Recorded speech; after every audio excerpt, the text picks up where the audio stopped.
The police were firing tear gas, and they were also spraying the blue liquid in order to attack the protesters. And you can see these incredibly brave protesters picking up the tear gas and throwing it back, which is quite something, because a face full of that gets your attention pretty quickly. I think the police are getting in closer. Oh, here comes more tear gas.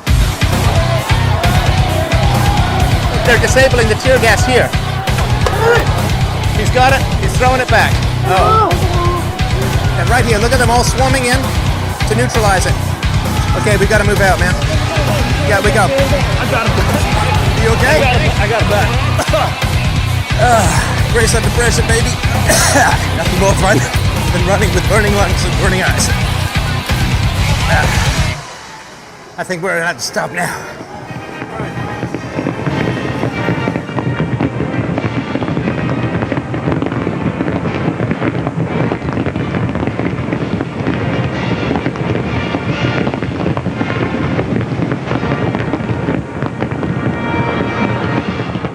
The United Kingdom has been proud and privileged to have had responsibility for the people of Hong Kong, to have provided a framework of opportunity in which Hong Kong has so conspicuously succeeded. In a few moments, the United Kingdom's responsibilities will pass to the People's Republic of China. Hong Kong will thereby be restored to China, and within the framework of one country, two systems, it will continue to have a strong identity of its own and be an important international partner for many countries in the world. To all the people of Hong Kong, we shall not forget you, and we shall watch with the closest interest as you embark on this new era of your remarkable history.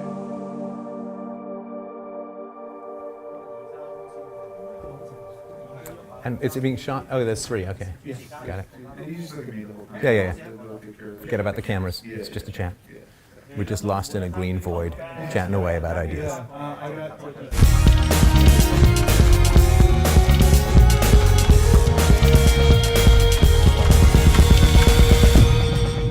It's time to talk the walk. I'm your host, Harminder Singh. The anti-government protests have certainly generated a lot of interest around the world. Not only are mainstream journalists flocking to Hong Kong to report on what's happening here, but so are prominent podcasters and YouTubers.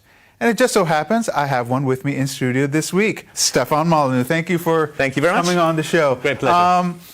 I found it very curious. You're not the only prominent. I mean, you have 1 million subscribers on YouTube, almost 1 million subscribers. You also have millions of downloads on your podcast, and then you're not the only one. There's been other prominent podcasters and YouTubers here and mainstream media. Why are you here? Why Hong Kong? What's the interesting story behind it for you? Well, Hong Kong is currently in possession of the greatest story on the planet. David versus Goliath, individualism versus collectivism, free markets versus whatever we want to call where the Chinese government is at the moment, some element of collectivist totalitarianism. It's an incredibly powerful story because this is the greatest bastion of economic freedom, I think, that has ever existed in the world. And it is facing, of course, to the north, this absolute leviathan that is threatening to swallow it up based upon decisions made by people long dead. It is an astounding story. And if you were to create this in some novel, your editor would say, oh, come on, this can't possibly be happening. This is not the way the world works. This is the way the world is working at the moment. And so many belief systems and wealth versus poverty, redistribution versus property rights, so many stories are kind of facing off in Hong Kong and China that, to me, I just wish I could have got here sooner. 200 years ago, there was nothing here. A couple of shanty towns, some fishing villages, smugglers, and a lot of people who'd run to the edge of China to escape what they saw as civilization. And then some accidents of history had Hong Kong pass into the hands of the British. And the British were in a fever of small government. No bureaucracy, little bureaucracy, no trade tariffs, very low taxation, free trade. And that was the imprint that the British left on Hong Kong. you know the gold standard of psychological testing when you want to figure out what's genetic and what's environmental? It's called twin studies, right? You take two twins that happen to have been separated at birth, you track them through their life. That in which they're similar is probably genetics, that in which they're different is probably environment. Here, in this magnificent city, this temple to at least economic freedom, number one on the Economic Freedom Index, is almost a perfect twin study. Because genetically, it's the same as mainland China. But in the 19th century, it split off. And Hong Kong escaped the end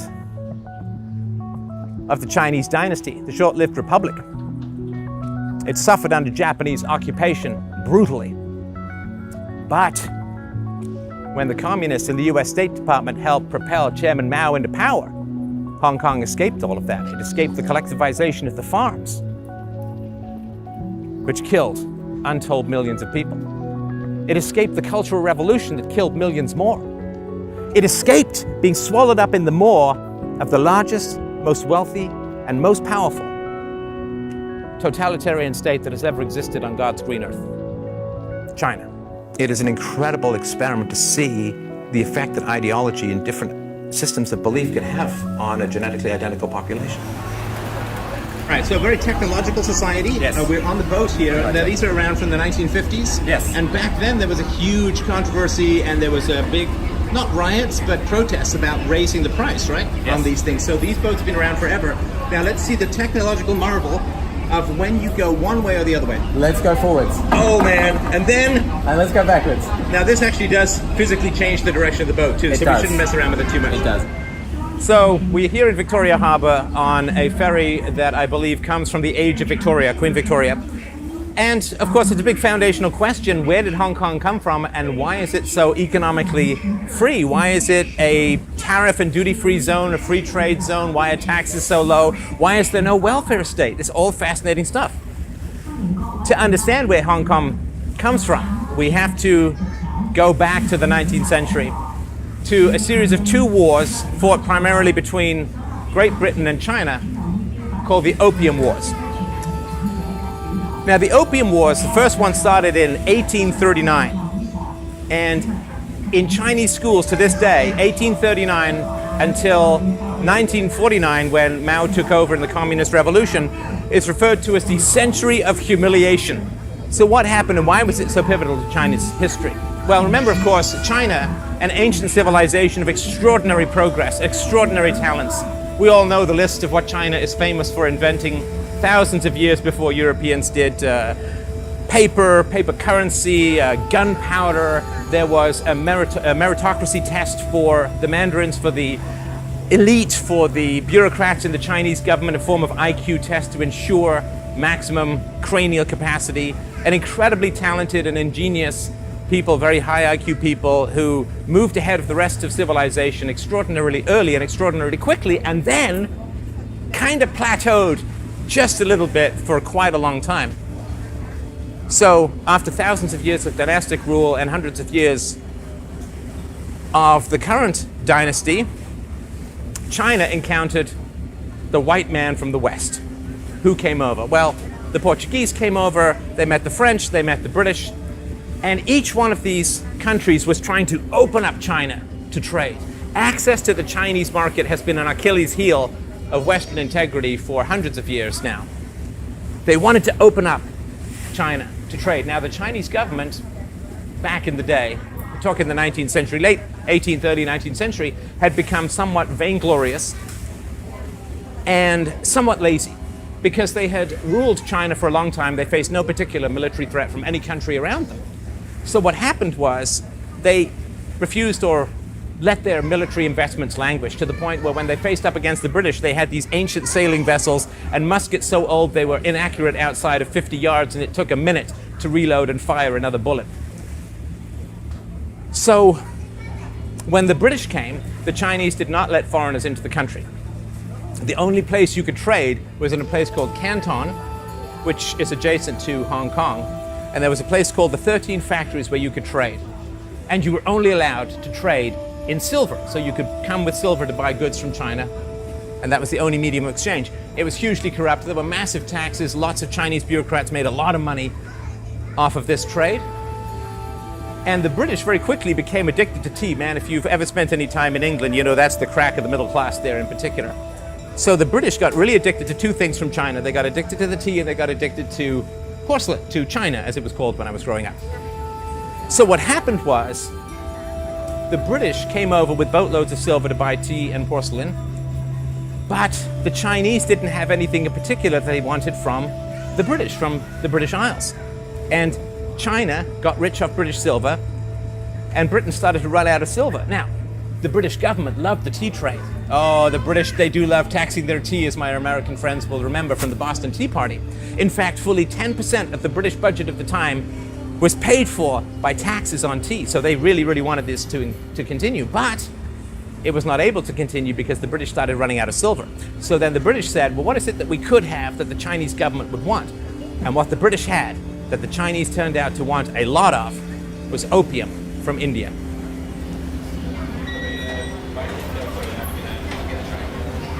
Now, of course, the relationship between China and opium has always been quite complex. It has been locally grown in China for thousands of years and is a potent part of Chinese traditional medicine, but the opium that was being brought from India by the British to China was much more powerful, much more potent, and millions of Chinese quickly became addicted to this powerful substance. Now, this of course can tell you something about the dysfunctions of the Chinese society at the time, and it reminds me of the opioid crisis in America in the present. A society that is stagnant, a society that is dysfunctional, a society where a lot of young people in particular don't see much of a future, is a society where drug addiction can run rampant. Now, this caused two problems for the Chinese government. Number one, the British opium was paid for with silver, which meant a big outflow of silver from the Middle Kingdom. But also, the millions of additional Chinese drug addicts proved to be a huge problem in Chinese society. There was, of course, a big debate at the senior levels of the Chinese government. Should we try and deal with root causes and figure out where all of this is coming from, or do we just crack down on the drug dealers and throw them in jail? The latter policy won out and a war on drugs was enacted. Now, of course, opium sales were illegal in England but allowed in China until the emperor sent a representative down who arrested 1,700 drug dealers and seized 2.6 million pounds of opium that was stored in the Chinese harbors and even on the ships in the Chinese harbors. And that representative destroyed all of the opium and threw it into the ocean. He actually wrote a rather lengthy poem apologizing to the sea gods for polluting their environment, if you can believe it. Now, the British traders were outraged at the destruction of their property, which was legal for sale and legal for trade. They first appealed to the Chinese government demanding compensation for their destroyed goods because, of course, they had shareholders and creditors that they needed to appease as well. The Chinese government ignored them. So then the British merchants appealed to the British government. The British government said, well, we really can't afford it. What they could afford was a war.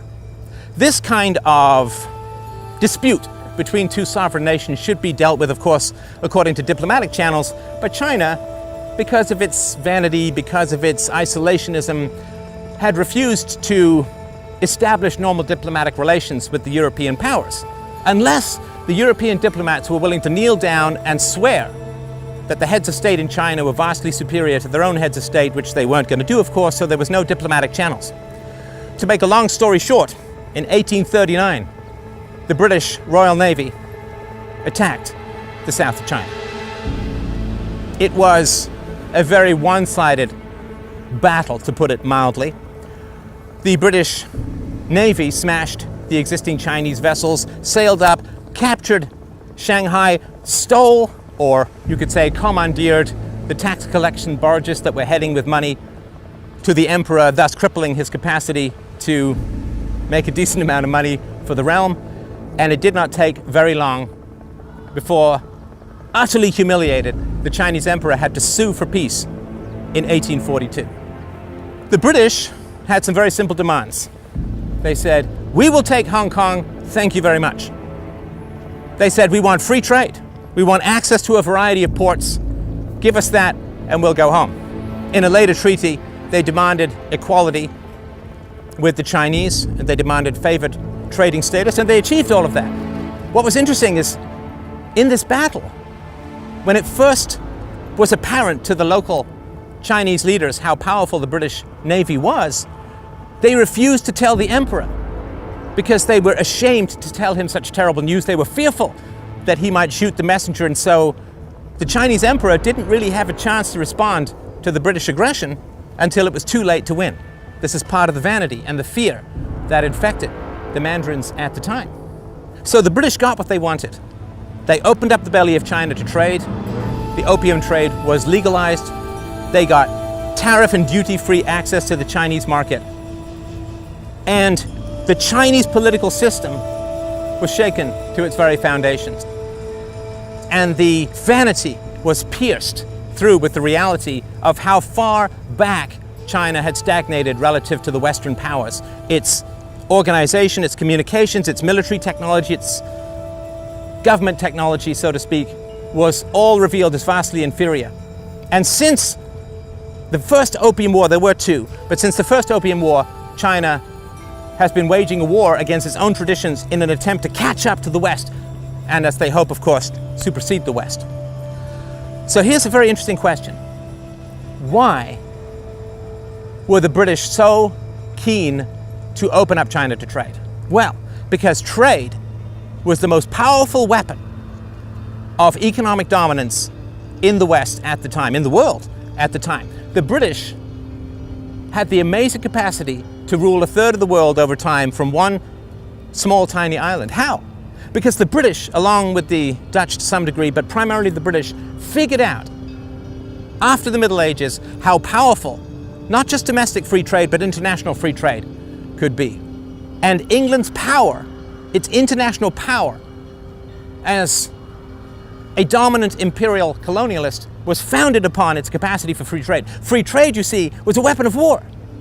Because with free trade, you gained enormous amounts of wealth, which could be converted through tariffs and taxes to wealth for the government, which allowed you to build navies and armies to dominate the world. So if England didn't get into China, they were afraid that the Portuguese would, that the French would, because the French joined in the second Opium Wars. They were afraid that the Americans, who also showed up, would also open up China to trade. And if you get to trade with China and nobody else does, the wealth that you as a government can get, well, it was beyond the imagination of the mind at the time. So the British were feverishly keen to get into China. Because our leaders, our masters, our political masters, they don't want freedoms for us, they want power for themselves.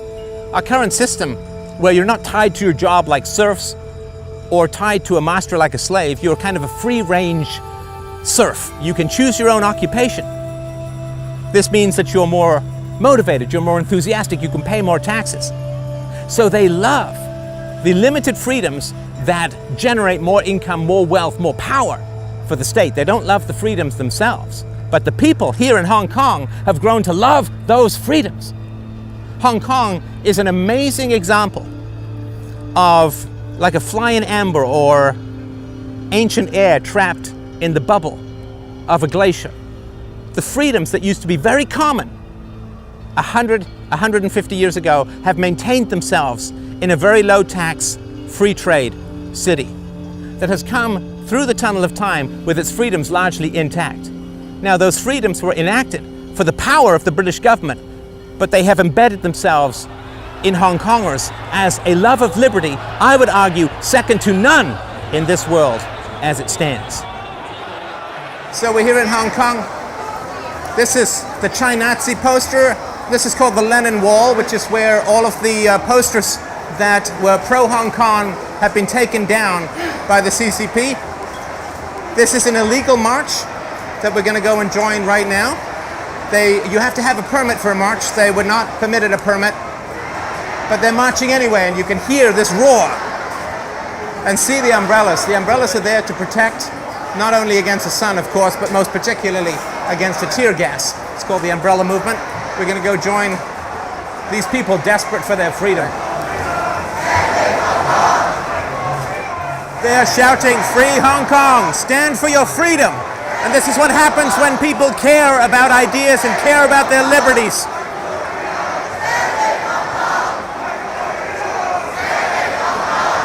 Yeah, I think we at least should get a shot of the front line. Yeah, that's what I think too, yeah. So when you are going to head into pretty foreign territory and possibly even do some controversial things, it's really, really great to have somebody on the ground who knows what's going on. I had a wonderful fellow named Stefan when we shot the documentary in Poland.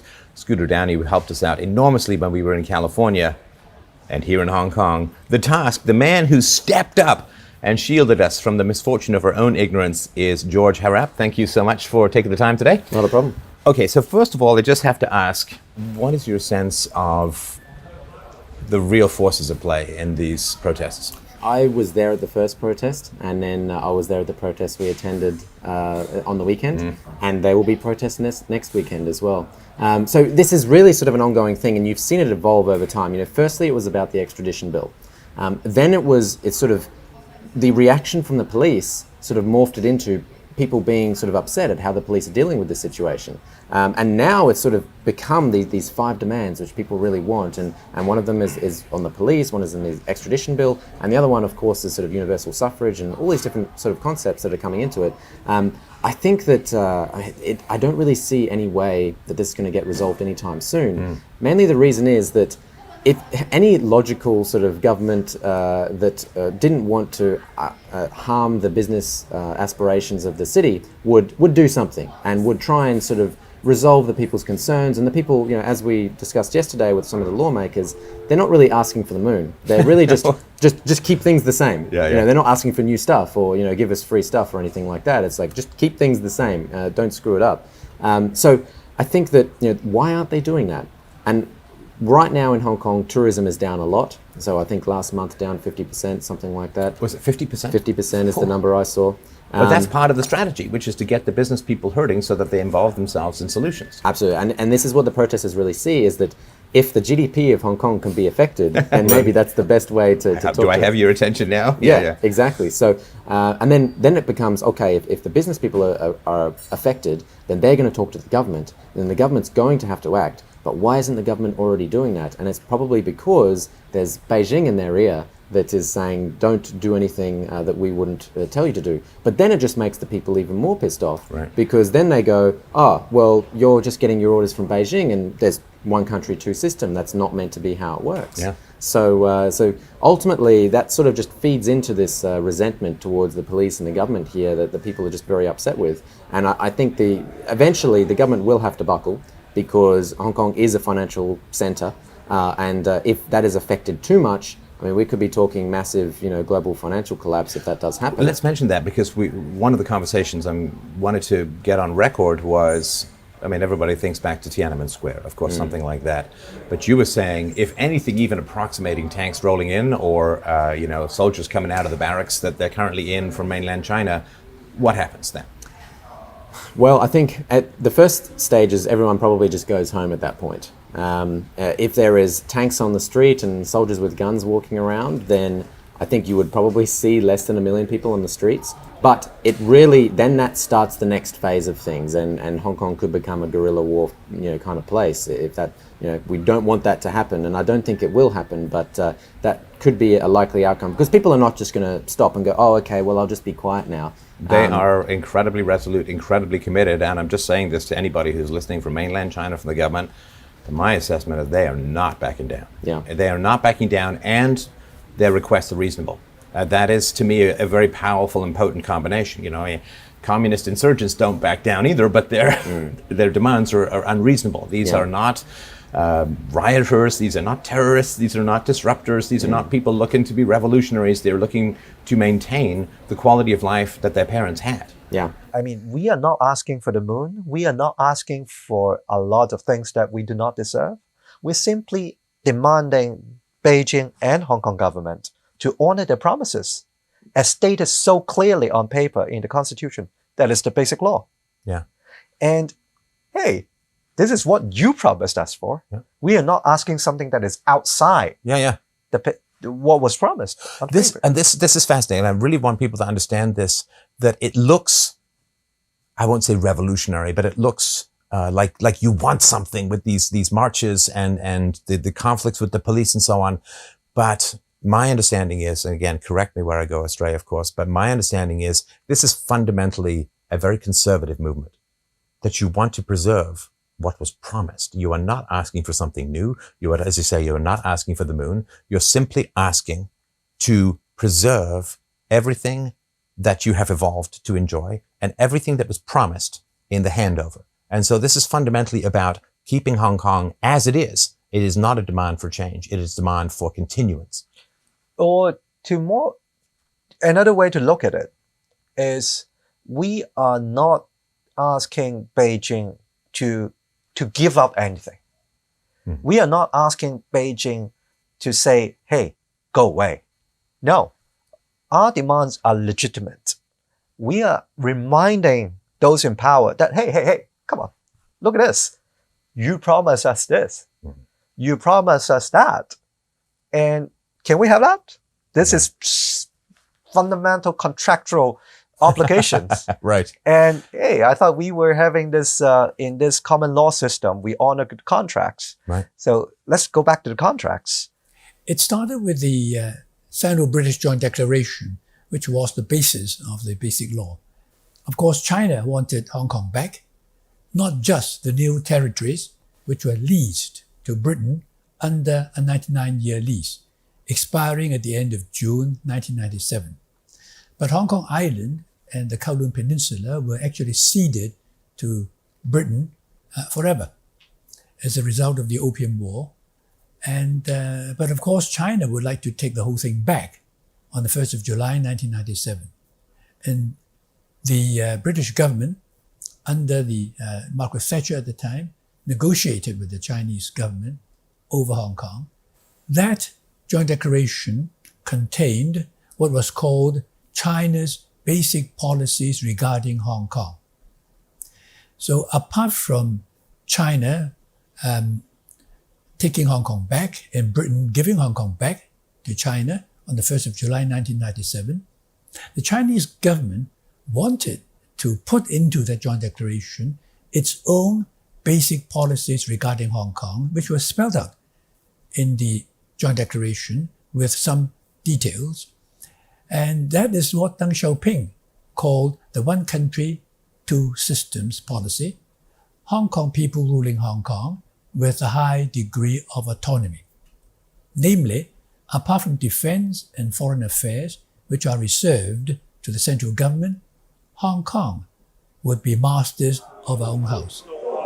They will serve conscientiously, dutifully, in full accordance with the law, honestly, and with integrity, and will uphold the basic law of the Hong Kong Special Administrative Region of the People's Republic of China.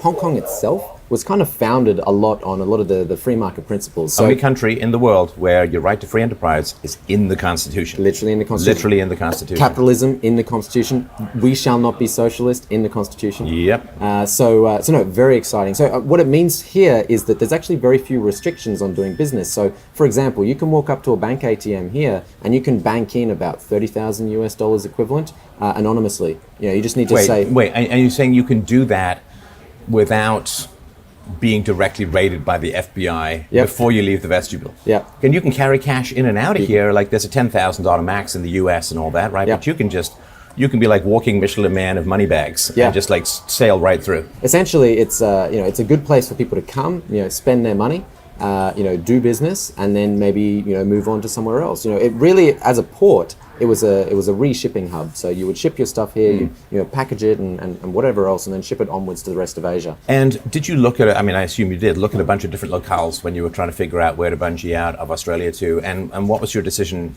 process for here? Yeah, I mean, so we looked up economic freedom index. So we were like Number one. We were like Hong Kong, 25 years in a row, number one. You wouldn't want to sort that incorrectly and end up, I don't know, Ghana or Somalia or something. Like that. Make sure you get that sorted correctly. Yeah. And this here, number one, is it Singapore number two? Yeah, Singapore number two. It's so tragic that all the countries that invented capitalism are like way down on that list. Yeah. People here think the West is the ideal model. People in mainland China, people in India, people in quote-unquote third world countries, not Hong Kong, but other third world countries say, if I have a chance, I'm going to the West. And they still are. Yeah. Canada is a top destination. United States is a top destination. United Kingdom is, of course, all the English-speaking Western world countries are the top destination. Exceptions are Singapore. That's another top destination these days. Right. They all look to the West, and they continue to look in the West. But you were saying otherwise. No. Gosh. If we had fundamentally more freedoms in the West, or at least if we were moving in that direction rather than, as it seems, away from that direction, we would have a whole series of productive breadcrumbs to be able to drop in front of the more totalitarian societies in the world and say, hey man, you want to come be like us? Look at we got these wonderful societies, we're debt free, we have sustainable economic systems, we have growth of freedoms, and we take care of people, but we don't have that. We used to have that more, and now we don't. Now we have political correctness, we have the stifling of free speech, we have massive debt. I mean, the United States has $180 trillion in unfunded liabilities. So the problem is that we have these totalitarian systems in the world, and they're looking and picking and choosing, right? And saying, well, where do we want to go? What do we have to offer a country like China to say in the West, oh, you should be like us? I think that they look at the West and they say, well, we may not be sure exactly where we want to go, but we sure as heck don't want to go that direction. Now, Hong Kong, to me, offers something quite different. And this is why I'm here as well, is I'm kind of sick of the West. I'm not a big fan of totalitarianism, but Hong Kong is something really fascinating. And what fascinates you about it? Low taxes, no tariffs, free ports, no welfare state, people take care of each other. I know there are problems, of course, right? I mean, we talked about some of these before the taping, which is, there's crazy high property evaluations and high rents and so on. But it's kind of trapped in time insofar as you can see the effects of 19th century economic freedoms combined with 21st century technology. And that is, to me, completely staggering. This is one incredible city. Look at this. Used to be a shanty town up until a century and a half ago. Amazing, what a view. So here's a study in contrasts. In the documentary I shot earlier this year, Sunset in the Golden State, when we were in San Francisco, we went to a community meeting between a bunch of local Chinese residents and the police, and the residents were complaining about the level of crime that they were facing. The policewoman said, do not carry your cell phones around because it's just an invitation for thieves to steal. You got like $1,000 in your hand. Now here in Hong Kong, it's almost impossible to see somebody who isn't nose deep in their cell phone. In fact, it seems that cell phones use people to get around because they don't have legs themselves. So here's the difference. We're out here, I'm shooting stuff on my cell phone, we're in a crowded subway, people are on their cell phone. You can carry your cell phone in Hong Kong. You can't in San Francisco. Look at that, how beautiful. Here in this square, we have two buildings facing off against each other. One is the revenue building, of course, for taxation and income, and the other is the immigration building. I have been criticized for my stance on restricting immigration, but I've always said the same thing. And it's not even my idea. This goes back to Milton Friedman and even before. You can have open borders or you can have a welfare state, but you cannot have both. Now here, it's pretty easy to come and work here. And it's pretty easy to stay and work here. Why? Because there's no welfare state. If you can't make it here, you go back home. And this was the case with America in the 19th century. A third of people who came from Europe to America ended up going back home because they didn't like it or couldn't make it.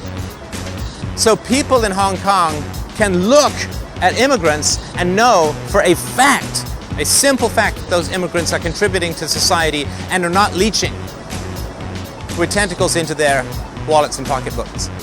So, open borders? Yes, relatively so. No welfare state? There's almost none. There's a little, over the last 10 years, a little scheme has come in, 5% for retirement schemes, but it doesn't apply to foreigners.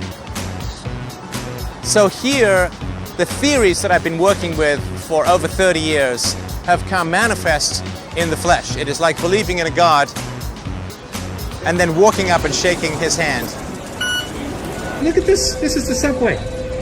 Look at this. There's nothing on the ground. I would buy food. I would throw this food on the ground. I would eat it off this. I'm just telling you this. Look at this city. No welfare state, almost no taxation. Very little in the way of control over who builds what, where, when, and how. Very few health and safety regulations. And it's very safe.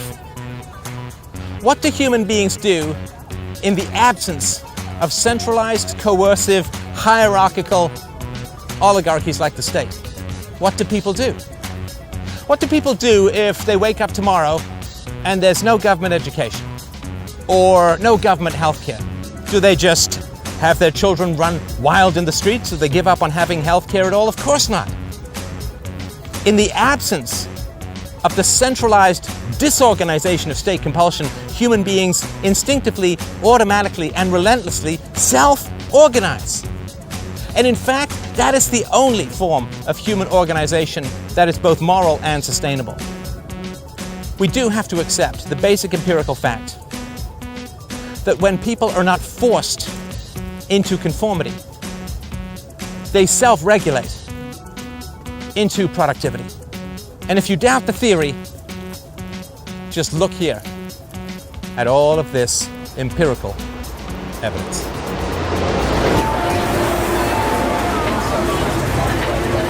So tell us about the octopus card again. The octopus card is the way you interact with Hong Kong, really. Because people don't use credit cards here. People don't use credit cards. Amazing. Credit card penetration very low. Octopus does everything. You can buy groceries with it. You can buy. Oh, you gotta press this one. What do you want? Yeah, I'll just take a Perrier. Okay. And then there. Yep, done. Press it. Cash is really something which makes sense for the Asia context because cash in many economies, that's all people have. You know, only 20% of the population might have a bank account.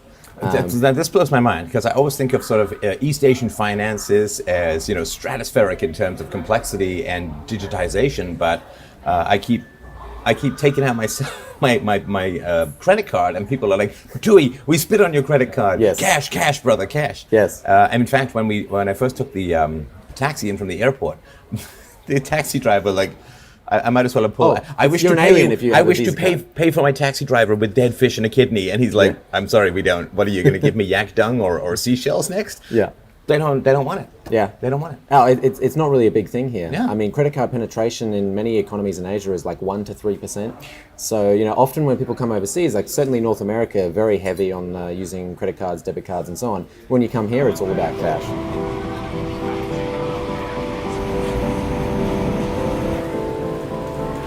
Man, gotta tell you, if there's one place on God's green earth that you figured would be easy to pick up $200, it would be here. So one other thing I wanted to mention about Hong Kong is that it is, for a city that's kind of sliding towards a potential precipice of totalitarianism, there's a lot of construction going on here, man. It is a really optimistic thing to see, right? So, I mean, just turning around here, we can see all of this stuff. There's this wild set of bamboo scaffolding that they can put up in like half a day, like spiders shooting webs. It's really, really nice to see this level of productivity and enthusiasm and growth. It really feels like, and I don't feel this as much at all really in North America, but it really feels like the future is here and it's growing. What is the relationship as an ex-colonial territory? What is the relationship to Great Britain, to the history of colonialism? Because of course we hear a lot of this stuff around the world, the sort of bitter ex-colonies hating the motherland, so to speak, and I got into big fights on Twitter with some Indians about this sort of legacy, and I get a sense of significant respect for the institutions and a great relief at more self-direction, which of course now is to some degree threatened by the mainland. But do you get a sense of how Hong Kong people feel about the colonial history? So Hong Kong as a place really does exist because of what happened after the Opium Wars. I mean, this place was set up because of the British. The institutions were set up here. The laissez-faire economic model was set up because of the British. A lot of the reason why we're standing in a lovely place and there's massive buildings everywhere is because of the British system which they set up after. And why we're not standing on millions of bodies from the Cultural Revolution, right? Yeah, absolutely. You've got to look north and say, bullet dodged. And Mao was not a great fan of Cantonese speakers as well, so Yeah, because there's that bigotry as well in the mainland, right? Yeah. So I think it was essential that Hong Kong was kind of this bastion of freedom during those times, and people realised that here as well. So I think in the most case, I mean, people are not really yearning for the colonial days or anything like that. Although we did see a lot of colonial flags in the march. They're everywhere, right? And generally, the statement that people are making when they say that is like, look, in the face of communist tyranny, we would prefer to be a colony of the UK again. What we saw, China-Nazi, Yes. this very much fascism and so on coming out of and then the British flag, the Canadian flag, the American flag, and very much a loyalty, of course, not to the countries, but to the philosophies of the institutions ideals. behind all of that. Yeah, free market, rule of law, minimal government, free from regulations. That is a uniquely Western, or used to be a uniquely Western implementation. And that's kind of, in a sense, embedded here, and it's being tended almost like you'd keep a plant that you hope it one day to return to its native soil. Yeah, absolutely. Listen, man, I just want to tell you, this is like pizza oven hot in Hong Kong, and humid. It's philosophy with a good draping of flop sweat. So this sign kind of struck me. You are here, tiny, tiny little dot here next to this giant red swath of land. A little bit like, I don't know, Hong Kong and China itself. When the concept of one country, two systems was first raised by Deng Xiaoping, my comment at the time was it could work, but it would be very difficult to work because they are too vast and we're too tiny. So I gave the example of the seesaw game, which we all played when we were young. Supposing the old man sits here and his little son sits there, it goes like this. And the only way for this game to work is for the old man, the bigger guy, to move towards the center of the plank until an equilibrium is struck. Yeah. Then you've worked a game. So I said at the time, all right, one country, two systems, if you want that work, there are two key conditions. One is that there must be democracy, so that our leaders, the chief executive and all members of the legislature, would find it necessary to defend the Hong Kong system. Otherwise, they will not win a second term of office. So you've got to build it into the system. We call upon our own Chinese leaders to give us democracy. Elections, fair and open and democratic elections, guarantee stability and freedom. But China must also oblige.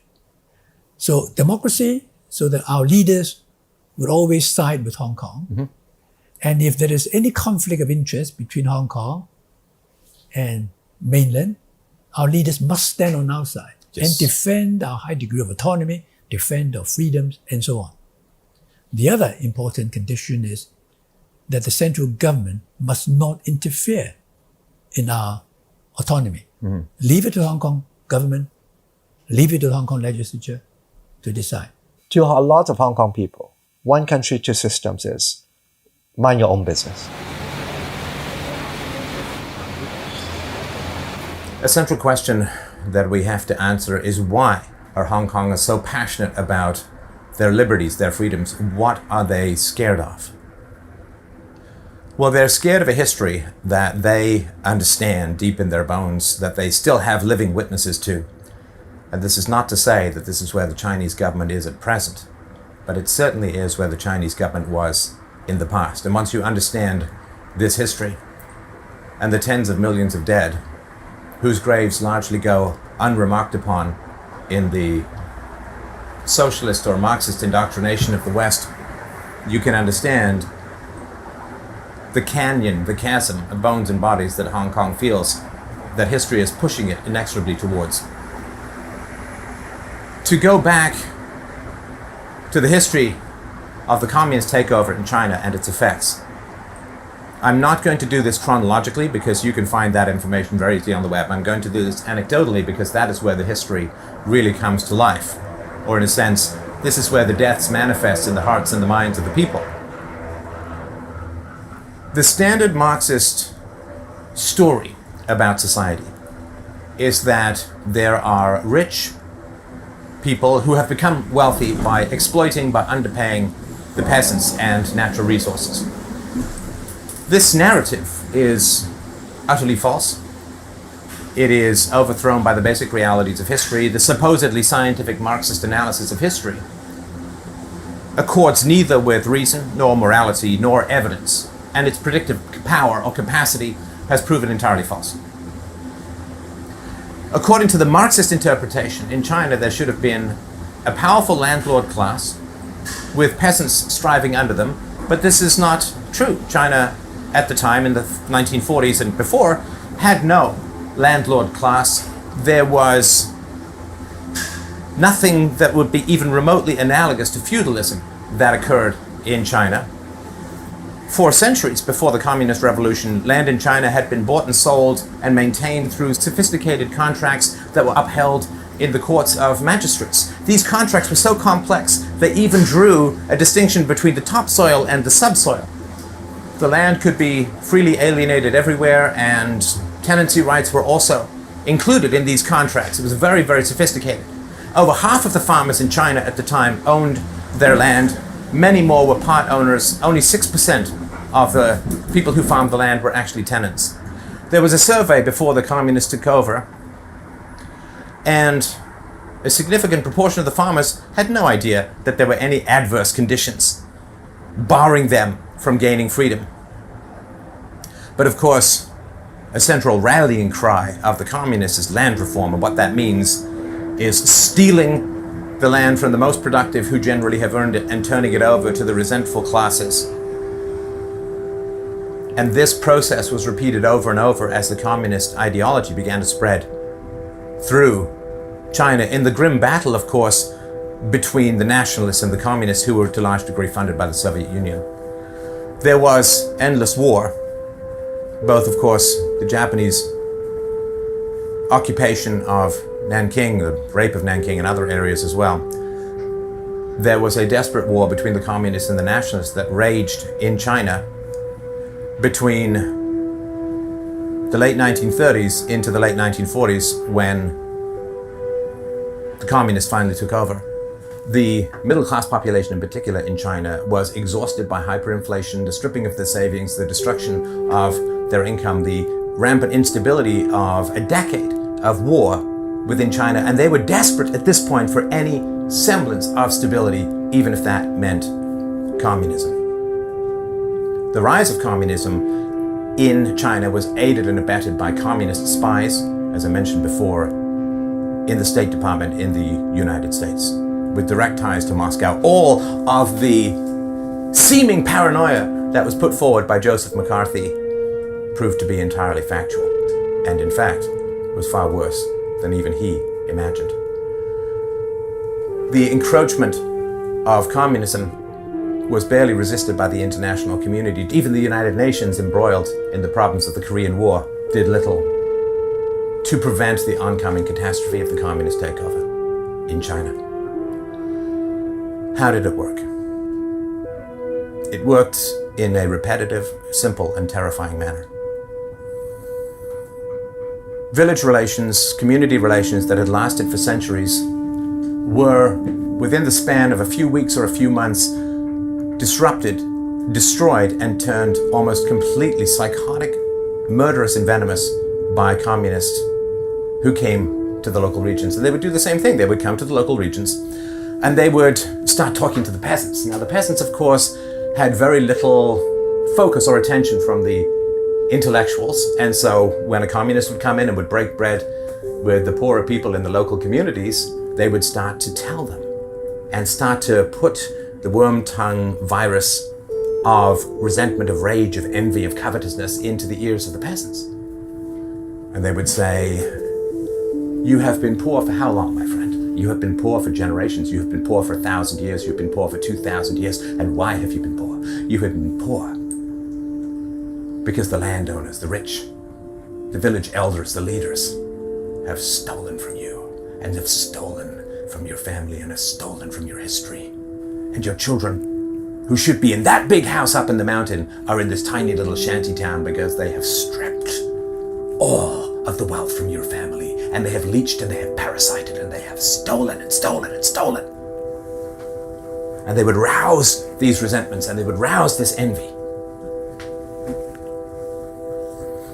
And it is terrifying how susceptible human beings are to this kind of Iago-style venomous ear poison of resentment and rage. The communists, after spending a few weeks or a few months sometimes rousing these resentments, would then arm the peasants, often with guns, more often with pikes or spears or axes. And they would make promises to the poorer members of the community, and they would say, we will help you take back what was stolen from you and your ancestors for generations. We will help you take back. And they call this, of course, land reform. Land reform, which is the redistribution of land from the more competent and the more wealthy to often the less competent and the less wealthy. Now, there was no reason for any of this to be violent. Any of this to be violent. Even if you accept the idea or the argument that land reform is necessary for a just society, there were two examples wherein it had been done perfectly peacefully. In Taiwan, the poorer people were given shares in state-owned corporations. There was land redistribution, which did cause a loss of wealth among the landowners, but the land was transferred, redistributed. Not one single drop of blood was shed. If you look at Japan in the post-war period under MacArthur from 1945 onwards, land was redistributed in a similar manner without oceans of blood. So the question, of course, is why was this occurring? Well, it's not that hard to whip up resentments. The terrifying ease at which these resentments can be whipped from grudges to rage to outright slaughter and confiscation is terrifying. And this is why power, those who've studied history who know how thin this tiny line is between civilization and slaughter. It's a tiny, thin, red line. Those of us who know, who've studied this history, who understand just how dangerous these words can be. Well, this is why we fight so hard in the realm of free speech. This is why we fight so hard against this ideology. There is only one tiny little letter between words and swords. It's the same letter that the word sophistry starts from. So what happened after the communists did their work? In one village alone, out of a population of about 773 people, were murdered by the mob. In Jing County alone, over 2,000 people were killed, including 250 elderly people and 25 children. And before they were murdered, they were often tortured. The children were called little landlords. This is the power of this kind of language. And one of the reasons why these slaughters were so widespread is the villagers literally profited from these murders because they would kill the local wealthy people, or wealthier people. It's hard to say wealthy, but wealthier than they were. And then they would go in and they would take their possessions. One man who slaughtered half a family was later asked what he got. And he got, for his murders, one chicken. That's the thin line between civilization and the worst kind of barbarity. In one region, an anonymous tip about subversive actions in a school resulted in 100 children being dragged out of the school and tortured. And there were these concentric rings of murders because for fears of retribution. In one place in western Anhui, the various, quote, landlords were hated, and so the mob rose up and killed the landlords. But then you see they feared reprisals from the extended family of the landlord, so they hunted down and chased and killed that extended family, those extended family members. But then they feared reprisals from even further, so these concentric rings of violence would go out, where entire bloodlines could be wiped out in a matter of days or weeks. By 1948, about 160 million people were under communist control. On paper, the communist leadership determined that at least 10% of the population were called landlords or rich peasants. And on the grounds of this, sometimes 20 to 30% of the villagers were persecuted. Many tortured, many killed. It is impossible to know the death count with any reasonable accuracy. Estimates range between 500,000 to 1 million people in this time period were killed or committed suicide. This, of course, was another great grim reaper that accompanied the Red Tide. Because imagine that you are slightly wealthier than the people you've lived cheek by jowl with for hundreds of years. And you recognize that they have been tipped over into a satanic lust of covetousness and bloodshed, and you know that they're coming for you. Would you wait for them to show up? Would you sit by the door as the growling mob gathered its way towards your door? Would you wait for them to gouge out your eyes or cut off your tongue or cut off your genitals, as happened quite frequently? Would you wait to see your children strangled or decapitated in front of you? Or would you take a slightly easier route out of the living hell your world had become? And this happened quite frequently, that individuals, entire families, knowing what was coming, would simply commit suicide. In Shanghai, after the persecutions of the business people began, in Shanghai, in a relatively short period of time, 600 businessmen killed themselves. Because you know what is coming. You know what is coming. And we think of the murders, and they're appalling enough, but don't forget the endless spate of suicides. And the means by which the communists took over were often incredibly brutal. Changchun, which is in the middle of the vast Manchurian plain north of the Great Wall of China, was blockaded for 5 months in 1948. Ling Bao, the communist in charge of the troops, ordered that the entire city be turned into what he called a city of death. He placed sentries every 50 meters around the perimeter of the city and prohibited the starving civilians from leaving because he wanted them to eat their grain reserves dry. People, as they did later in the collectivization of the farmland, they tried to survive by eating tree bark, insects, and you could actually buy human flesh for $1.20 a pound on the black market.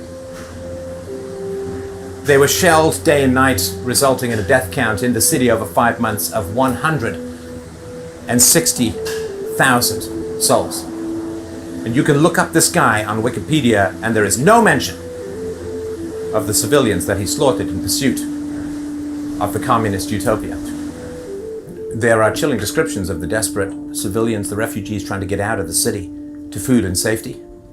They would kneel in front of the guards around the city and beg to be let through. Some would leave their babies in front of the guards and just run away. Others would hang themselves in trees in full sight of the sentry posts.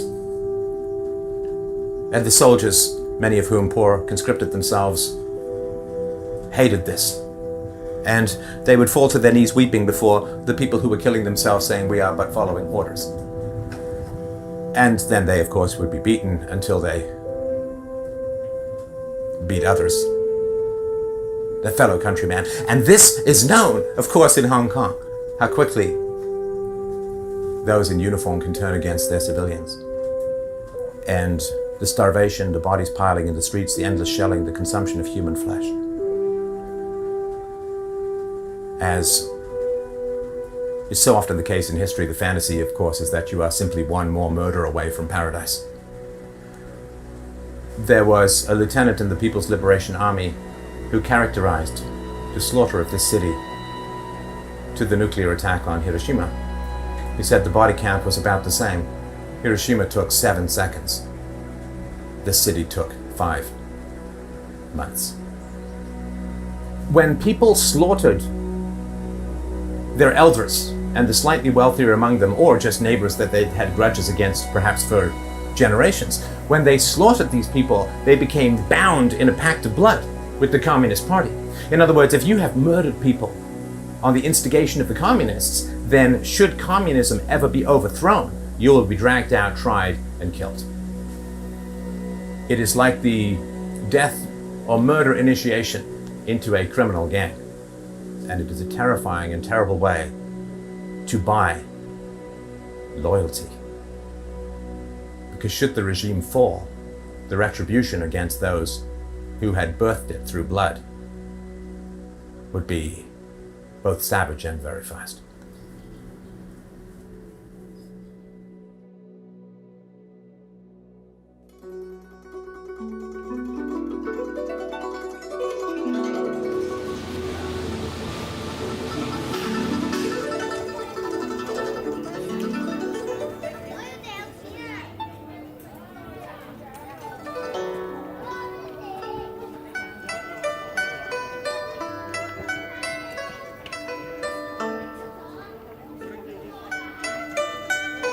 It truly pains me to say this, but for once in my life, I have come across some sacred cows, and I will leave them alone.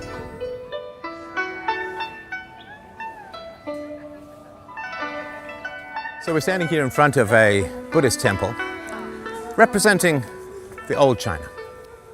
The China of immense technological and administrative advancements, of great culture, deep learning, deep discipline, great mathematics, philosophy. The China that had endured for thousands of years. A China that, at the dawn of the modern era, had grown complacent and stagnant, vainglorious, and then encountered the modern world in a flash that virtually undid all of this. The Confucianism, the Buddhism, the philosophy that had sustained and maintained China for thousands of years was shattered. And a truly alien mindset came in from the West, that of communism, which has torn China apart, both geographically and morally, emotionally and physically, since 1949. In the past, China, like Europe, like Asia as a whole, had been driven and controlled by roving bands of warlords and kings and aristocrats and so on. But this was not murder for the sake of murder. The warlords that rampaged back and forth across China, the occasional civil wars, the overthrows of dynasties, these were all to maintain control over a productive population. A warlord would take over a particular area with farmers. He wouldn't kill all the farmers any more than you buy a farm and slaughter all the cattle.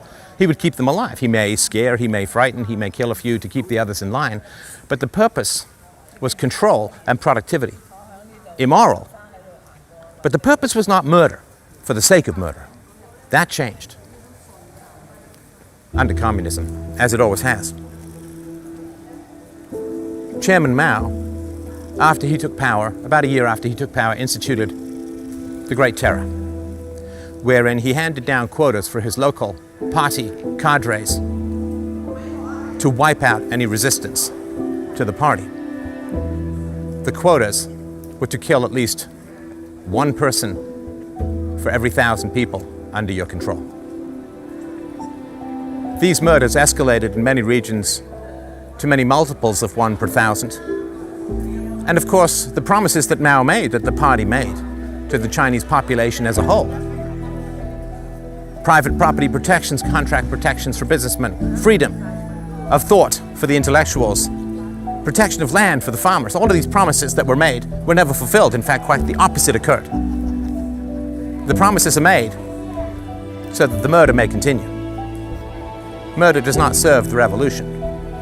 The revolution serves murder. Mao took deep delight in the killings that he instituted. Joseph Stalin himself warned Mao to slow down and not be so harsh in his slaughters of his countrymen. And when someone like Joseph Stalin is saying you've gone too far, you've really gone too far.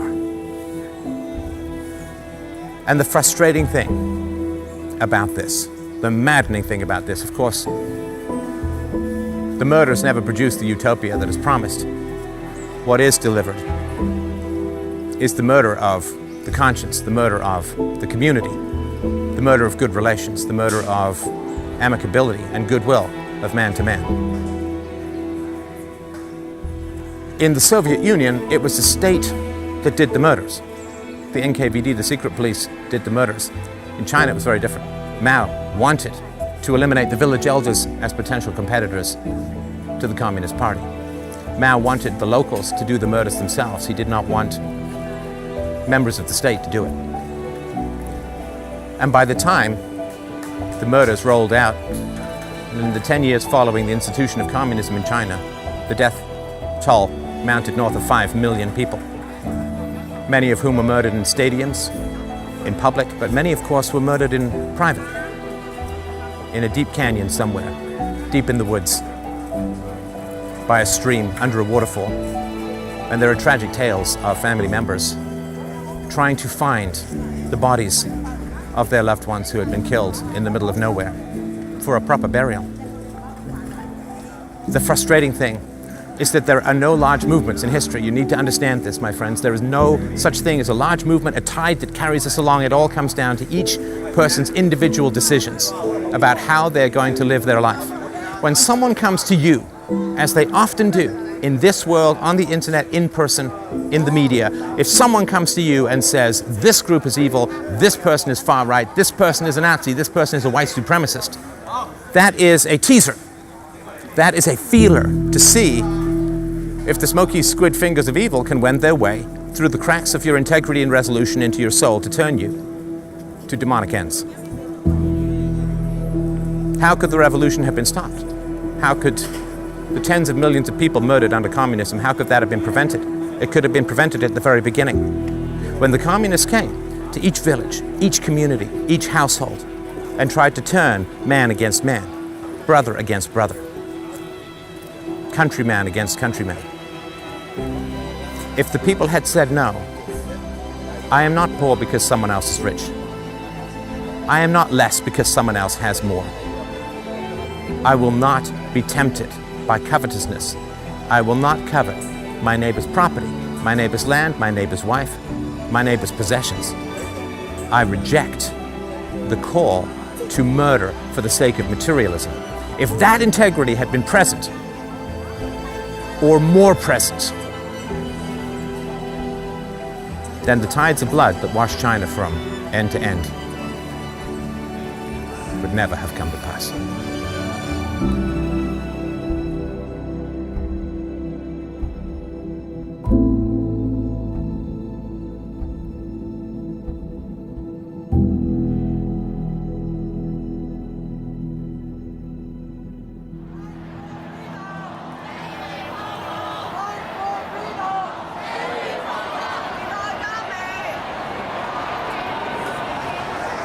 Many of these people, of course, have family members who suffered enormously under the communists, and they know what they're facing or might be facing if they're swallowed up by the Leviathan of China in a few short years. And they're aware of every single encroachment onto their liberties from the Chinese government. Freedom was a basic human right. A lot of these are students at Hong Kong universities, out here protesting communism, protesting Marxism, singing a song that they adopted from a Christian hymn, Glory to Hong Kong.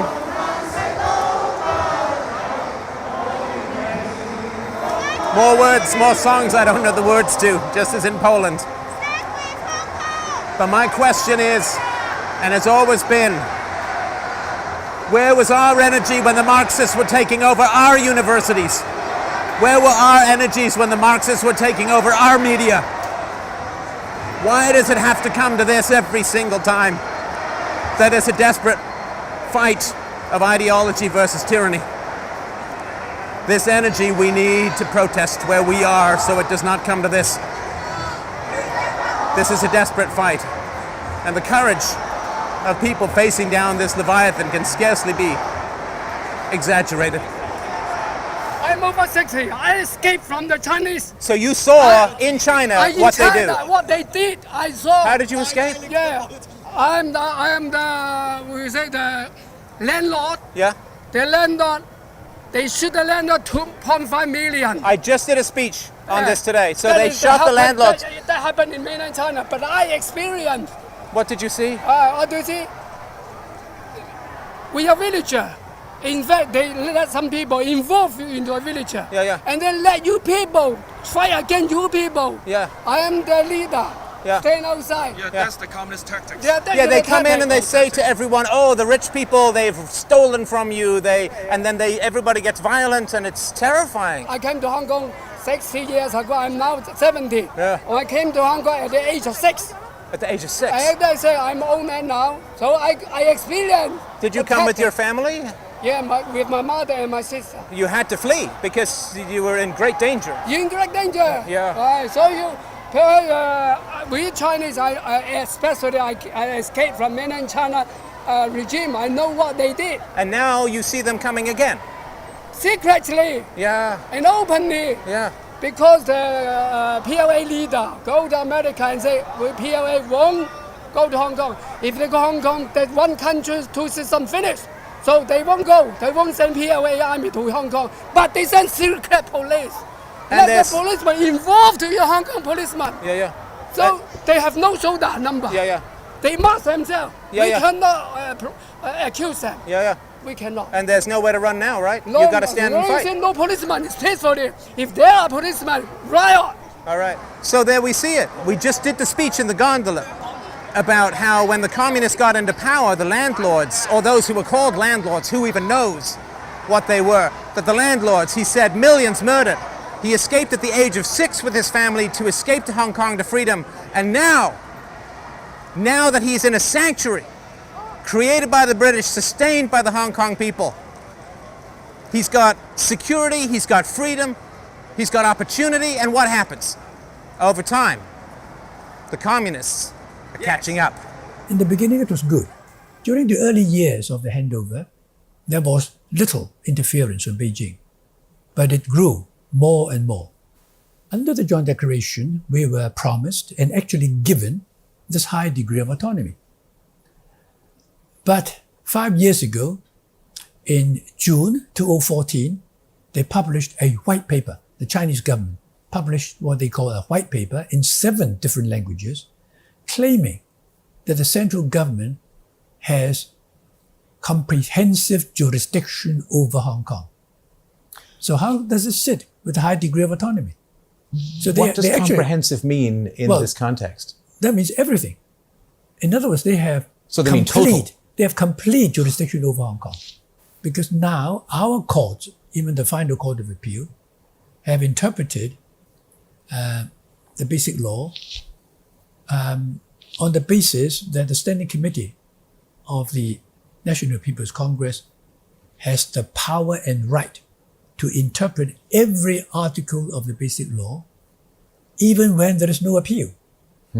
So even when there is no case before the court, the Standing Committee can just, if it so desires, interpret any article of the basic law in any way it likes. So it's not even reliant on precedent. It's not reliant on there being a court. They basically have an eraser and can rewrite the law as they see fit with no due process or control of the legislature or the judges or a case. Indeed.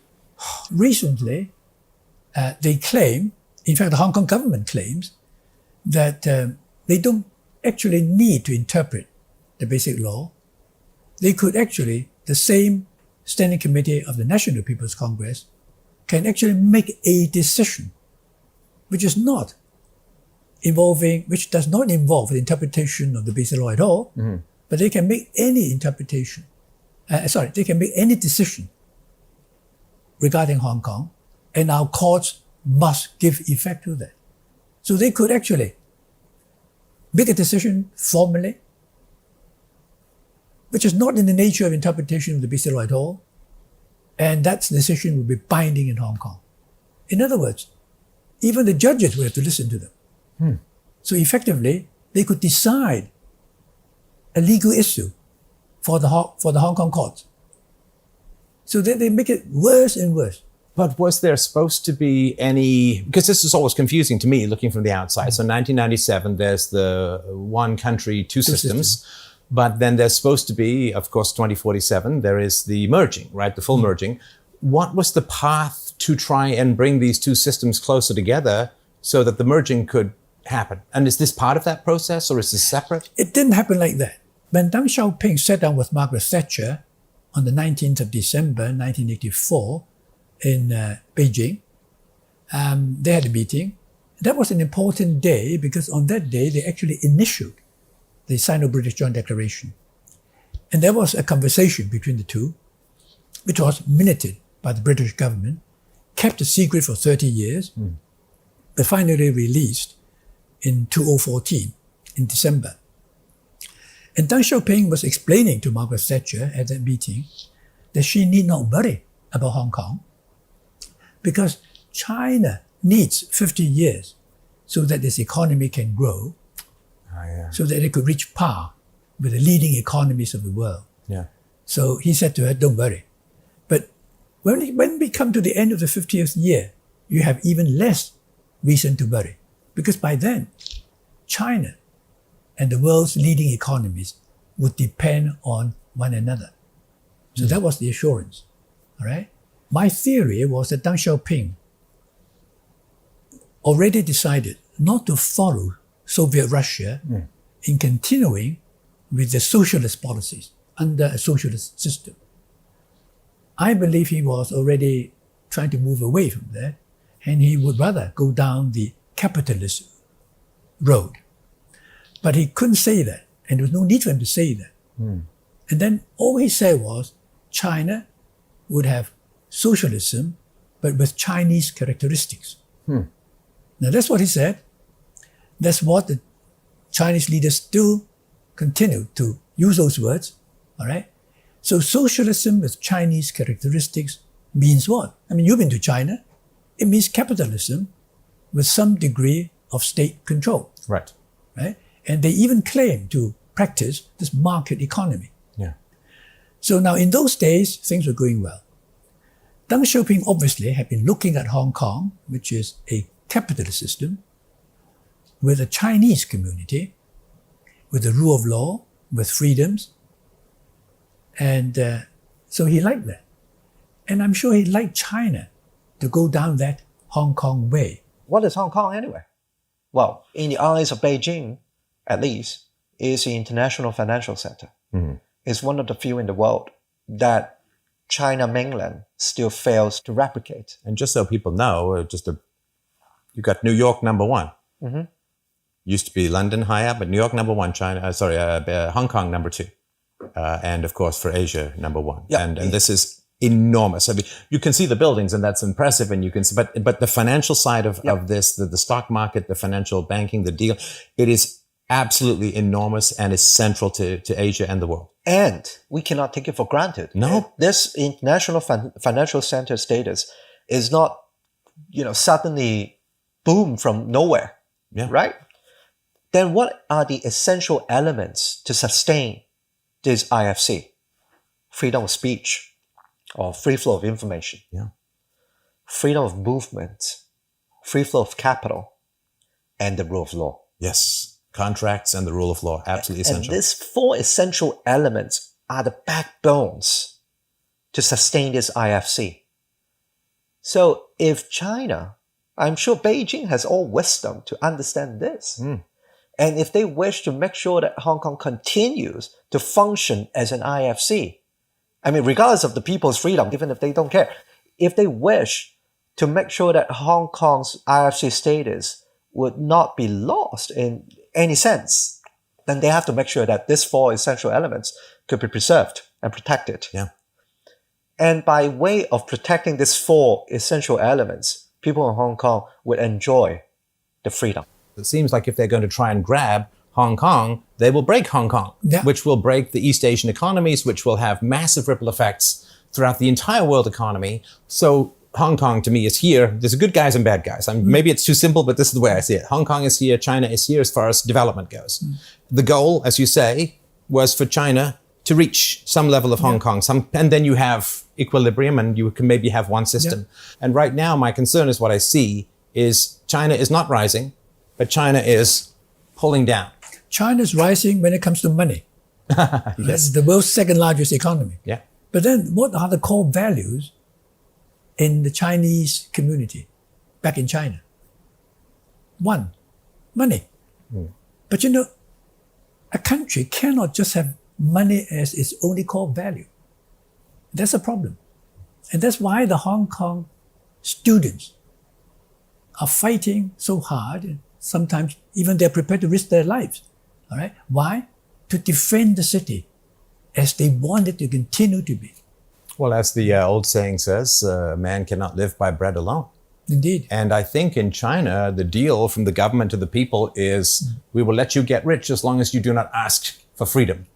And I think here in Hong Kong, the freedoms are more important than the wealth, as I believe they should be. Yeah. The values, the philosophical values that we live by are more important than the material things that we can have. Yeah. And I think this focus on freedom, as opposed to just the focus on money, is a fundamental tension, and it's hard to say which way it will go. Indeed. And our kids have experience in mainland China.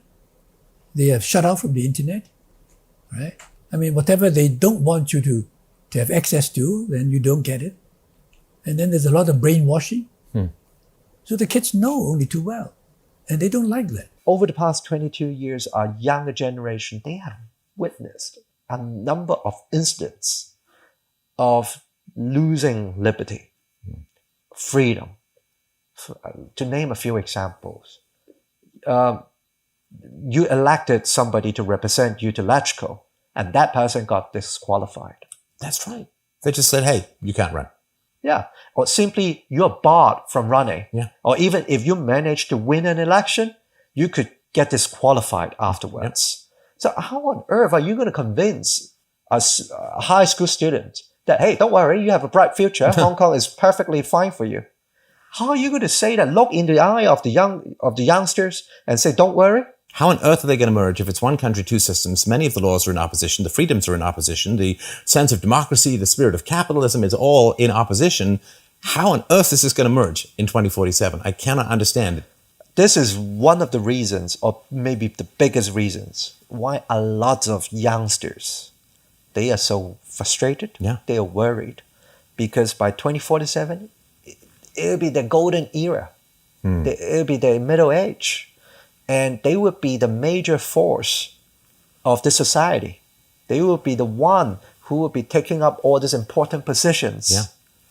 And they would be so frustrated. This is why they are so frustrated, because they cannot foresee a bright future. No.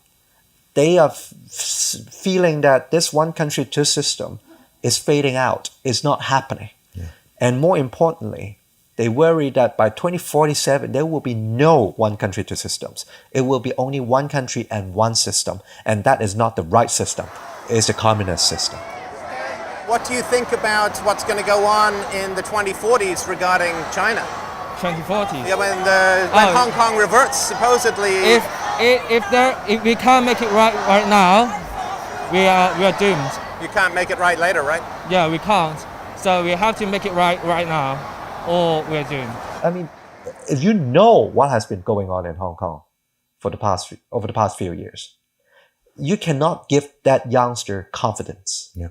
And so they are taking up themselves. Yeah. They are taking to the streets. They are bearing these responsibilities. Tell me what's going on today. What does the world need to know? We're supposed to have a demonstration, but the police refused to There's give us a permit. no permit, right? No permit. Yeah. But we just come here for window shopping. Just a nice Just have a stroll. walk, It's yes. Sunday, Sunny it's day, nice yes. out. Yeah. Yes. What is going on that you want the world to know about? We're fighting for 5 demands. 5 demands. 5 demands. 5 demands. Yes. They're saying of their 5 demands for liberty, they will take not one less. First of all, the extradition law. Yeah. Because China, it's asking the Hong Kong government to pose extradition law to Hong Kong in order to let the prisoner can be judged back to China, which we strongly oppose. Right now, the system is we do not send any suspects or criminals to China for trial because they do not have a rule of law, they do not have fair trial, they don't have due process. And Hong Kong government, Carrie Lam, basically said, oh, we have to change that. And earlier this year, she introduced a change of law, tried to amend the extradition bill and allow Hong Kong sending criminals to China for trial. We say, hey, hang on, this is wrong. Over the past 20-something years, nobody has talked about it, and we are okay with that? And it could be a political weapon. Exactly. So, I mean, there's this real concern that you're going to wake up in a truck heading to China, and good luck finding a lawyer, and good luck finding the rule of law. Precisely. And so on the 9th of June, 1 million people took to the street and say, we do not want this bill. On the 15th, Carrie Lam looked into the camera and say, I will suspend. Not cancel. Not cancel. But pause. Yep, I'll just hold on to that. Yeah. And people went, hey, hang on. It took us 1 million people to the street. It took the students their efforts to stop this bill. And there were police brutality on the 12th of June. They fired tear gas, they fired rubber bullets to the students. And say, it took us all this for you to suspend this bill? Yeah. It's wrong. Yeah. So on the 16th of June, 2 million people took to the street. And imagine, we have only 7 million people here. And so on the 16th, we have 5 demands. Formally withdraw the bill. What the extradition bills since June, that's what we want to fight for, to go against it. And then since then, the police have very brutality against the normal citizens. Yes. They just catch everybody. Yeah. Yesterday in the bus stop, they just get 2 kids get off of the bus. So it's very innocent people get caught as well. It's not just a protester. Number 2, we need a commission of inquiry, an independent commission of inquiry to look into police brutality. Oh, the police brutality, that's really getting to me. I mean, I came out for the anti-extradition one. Yeah. And then obviously that's been withdrawn. Yeah. But it's just how the police have been treating people, how the police have been treating young people, and absolutely abusing their right of power. Teenagers are being arrested, and some of them, I should say, without any reason. Yeah. And that's the reason why most people in Hong Kong, they are still angry, really angry. So someone was saying that they're grabbing people from bus shelters and like for no reason, no pretense. Yeah, they're just searching people randomly. And they're also checking people's phones, which is actually illegal because you need a warrant to do so. So they just say, unlock your phone, and then they just go through And then it. obviously some people don't know any better, right? Yeah, they'll just do it, Yeah, right? exactly. Yeah. And I've also heard that the police brutality has also escalated into fears of torture, actual torture, beatings. There's a detention center near the border where they're holding a lot of protesters, and then a lot of rumors coming out of there. People coming out of there with broken bones, bruises, marks, everything. So we want the police to be investigated by independent committee. Okay, that's too, it's very important. Number 3, we want the government to stop prosecuting or arresting people of what happened from the movement. Now I would like to see a general amnesty of the demonstrators and also of the police. You cannot give it to one and not the other. So let them all be forgotten and forgiven and go forward. And number 4, we want the government to formally withdraw labeling of what happened on the 12th of June. Because Carrie Lam first came to the camera and say, hey, it's rioting. Right. We say, no, it's not. Perfect. And number 5, most importantly, universal suffrage. We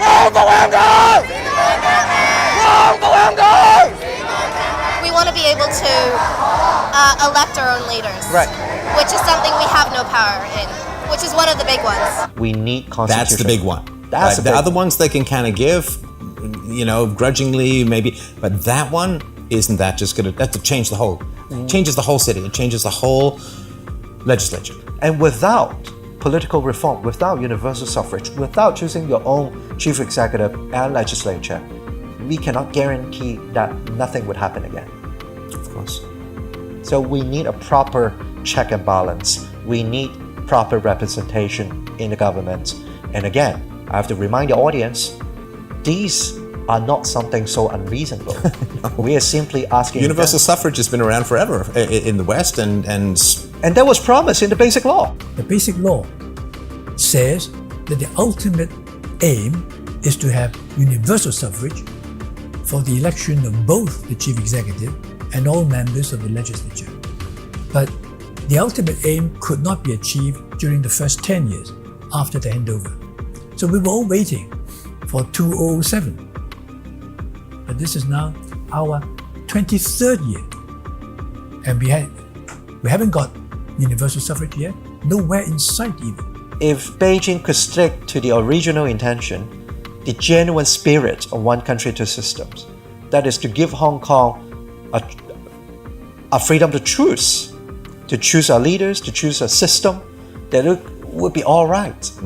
But over the past 22 years, we have witnessed that Beijing, of course, is not holding up the promises and in fact further encroaching to this part of the systems.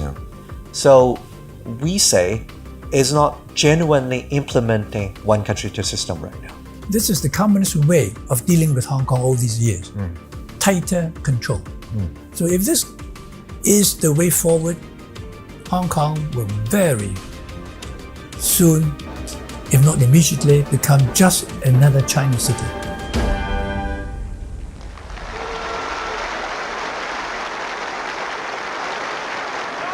Now that we are part of China, we want Hong Kong and China to advance together and not to step back together. Certainly people here, they don't want to be just another city in China. You'll hear that a lot, the just another city in China. Yeah, that's right, that's right. And that phrase is used a lot because Hong Kong is special, and it is special because of everything that's been set up here over the last, over 100 years.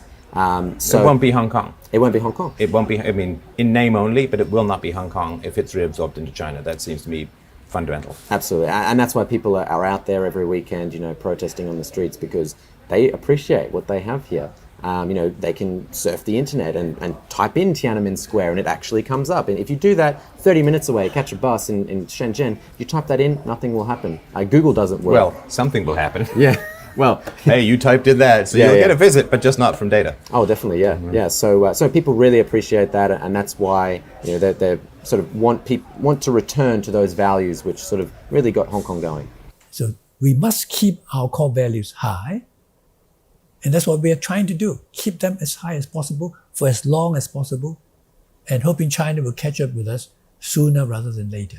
But if we allow ourselves to be dragged down, then this conversion at a low level cannot benefit either mainland China or Hong Kong. I really hope that the present leader, Xi Jinping, would have the wisdom, courage, and conviction to trust Hong Kong people and let us choose our leaders by democratic elections and allow us to run this place as we know how.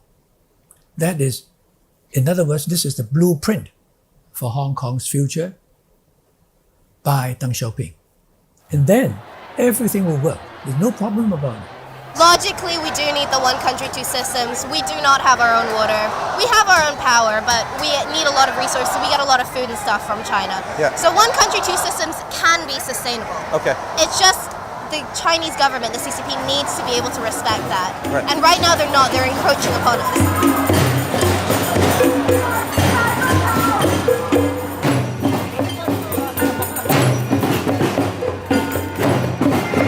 Fairly ambivalent as to whether every revolution actually needs more cowbell. It's hard to say. What are you doing? What are these for? It's a protection, a shield. A shield? Yeah. Oh, that's the cutest shield I've ever seen in my life. Yeah. Okay, so they're making shields. They're making shields in case they end up in a confrontation with the police. Extremely cute shields. But let's find out where we're heading. So these are makeshift barriers or barricades that have been put together to try and keep the police out. This may be set up by the Hong Kong police. Why? Why would they do this? So that they have a bad image on the protesters. Police admit they pretend to be protesters. Yeah. Yeah. In the Victoria Park, they admit they pretend to be protesters, and they shoot a gun when when the police discover by the protesters. Yeah. The protesters want to beat up the police, and then they shoot the gun. The police pretending to be the shooting guns. Yeah. To fear away those protesters. Well, that's a fact. Because one of the things that's going on in the world is everybody's looking and saying, "Oh, this is violent. This is aggressive," but it's not. No policeman, peaceful. You see, It's no peaceful. policeman, peaceful. Everything. I've seen no violence. If there are policemen, riot. Yeah. No policeman, 2 million. Police admit. 2 million peacefully. 2 million people out, no Peacefully, violence. The whole No. procedure Has anyone seen any violence? I'm sorry, sir. Well, apparently the police is the one who provoked the violence act. When? First. Where? Every time. The police do it. Every time. By pretending to be protesters. Yes. So will the police throw stuff at the police? You know the fuel bombs. Okay. Yeah. Yeah. You see this on the media all the time. These that bombs. is the tactic of the communist.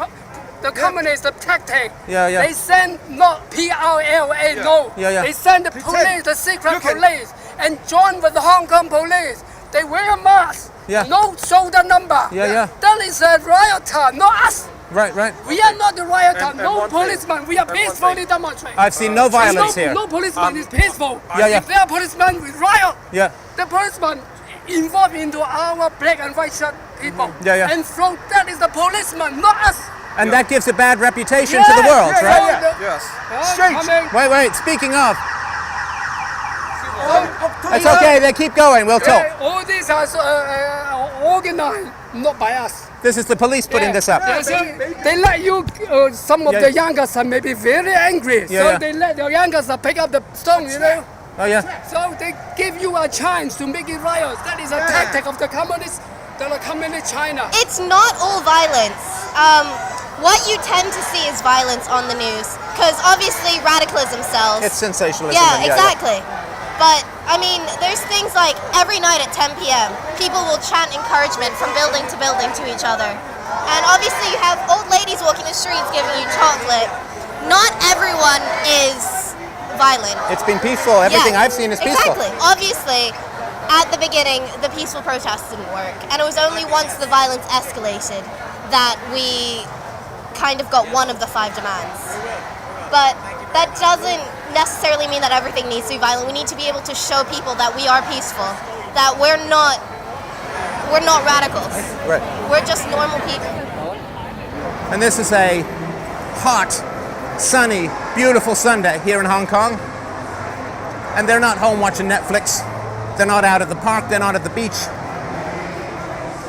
They're not playing video games. They're out here making their will, their presence, and their thirst for freedom known to each other, to the government, to the Chinese, and to the world. Get off your fucking couch, people. Do something to save all the liberties we have had handed to us. Take some inspiration.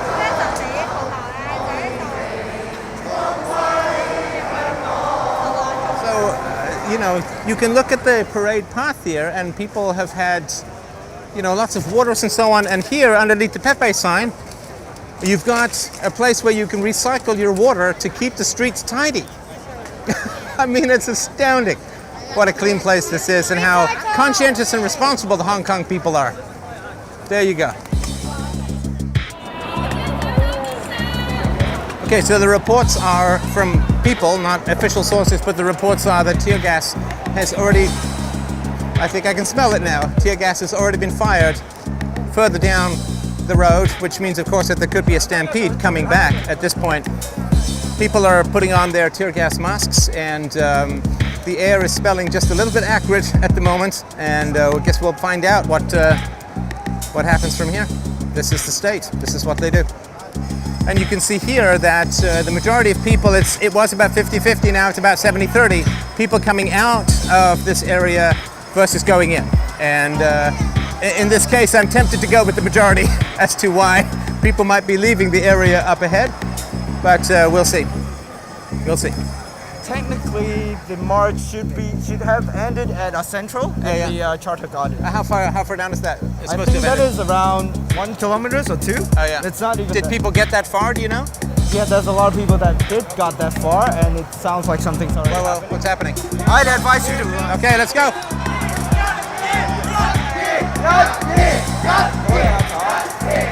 So things have suddenly just broken. Everybody's falling back.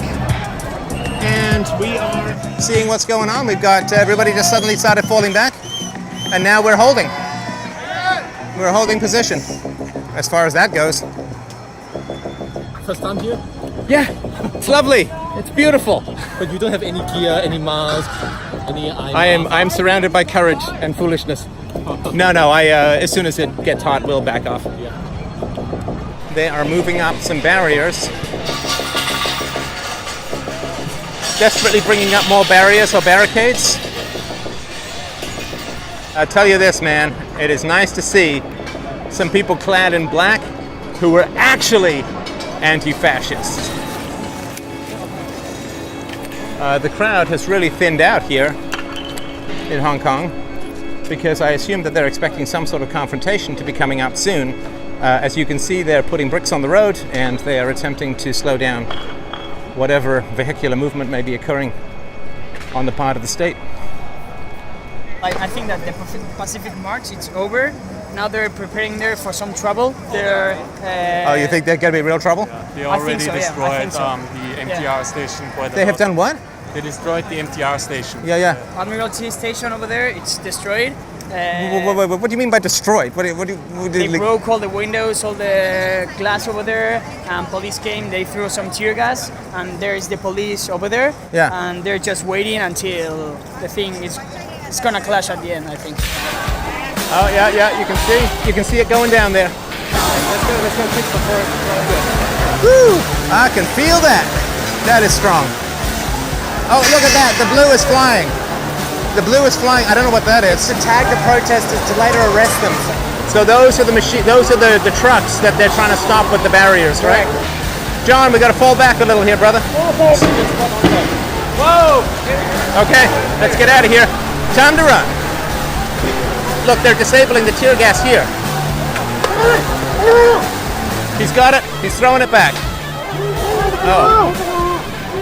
No. Yeah, well, that'll do it. Oh, sorry, I just got a full facial there. Son of a bitch. Well, that's strong. Holy shit. All right, time to rinse. I like cleverly just wandering straight into it. Like a rube, like an amateur, kind of intense. Okay, so what we saw back there, of course, was the police vehicles. Now they're trying to stop the police vehicles with these bricks and these barriers. The police were firing tear gas and they were also spraying the blue gas or liquid in order to tag the protesters. But you can see how incredibly quickly these protesters move. It's remarkable. First aid is here, of course, for any emergencies. Close eyes, okay. The chemical will burn other eyes. Thank you. Okay. Thank you. All right, we're going to move back a little bit here. Everybody's saying to fall back. I think the police are getting in closer. Oh, there comes one. It's right here, right here. Look at them all swarming in to neutralize it. Okay, we got to move out, man. Yeah, we go. We're running. Ah, shit. I got hit again. Oh, sorry. Are you okay? I got it. You all right? All right. Brace under pressure, baby. Oh, shit. Nothing more fun than running with burning lungs and burning eyes. I think we're going to have to stop now. Okay, so we're good. I think we're out of harm's way. You all right? Got some more eye wash. It's still burning, but it's not quite as bad. And it looks like everyone's bugging out. And it also looks like they're lowering the barriers more for the trucks. Let's see. Said someone got really injured. Do you know where George is? No, I don't. Okay. We've lost our producer, but I'm sure we'll find him again soon. And we are falling back along with everyone else. People are saying, don't go to the mountain. I don't know what that means. But we're not going to the mountain, whatever that is. Oh no, there's more down there. Okay, thank you. You guys stay here, it's better. Okay. Which is the best way, up here? Yeah. Okay. All right, we got to go up this way. Yeah, see up ahead, there's more tear gas. And we're going to head up this way. How you doing? I'm doing all right. Yeah. Got a little emotional there. Yeah. Quite passionate. All right, so sorry to interrupt. This is the police coming. I guess they got over the barriers. This, of course, is the nature of the state coming down the street. This was People say a banned march, but it was a march without the necessary paperwork. And here you can see the tsunami of the state coming down the road. And since I don't have any illusions about the nature and power of the state, it's time to go. So this is the police presence now. We're trying to find a way back to our hotel that doesn't involve crossing a police line. As you can see, police presence is, well, enough to give you some sort of epileptic attack if you're that way inclined, but it's a little tricky to find our way back to our hotel at this point.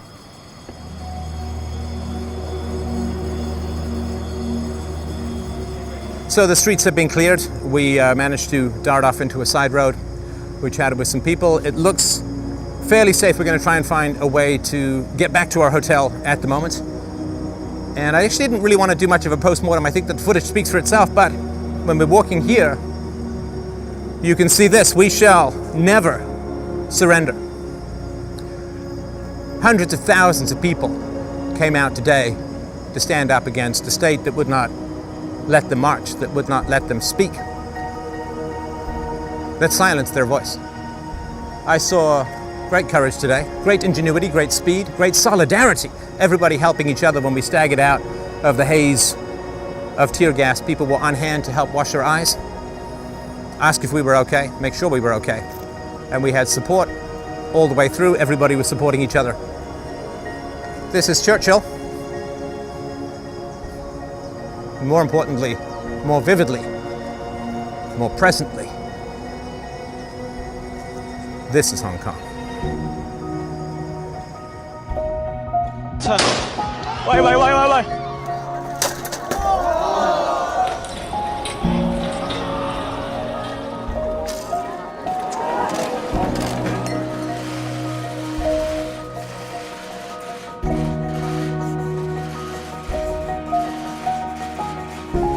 So if we could, just at the end here, this is the camera that's going to get yours. Forget about me. Just what would you like to say to the world as a whole, and perhaps even to the Chinese who may end up watching this, about what you want and what your greatest desire is for peace and security moving forward?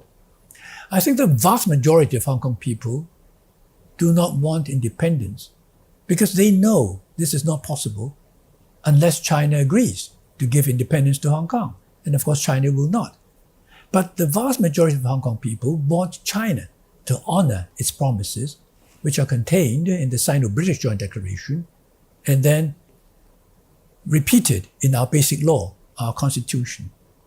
And so that means Hong Kong people would have a high degree of autonomy, will be masters of our own house, we choose our own leaders by democratic elections, and China will not interfere in how Hong Kong runs its internal affairs.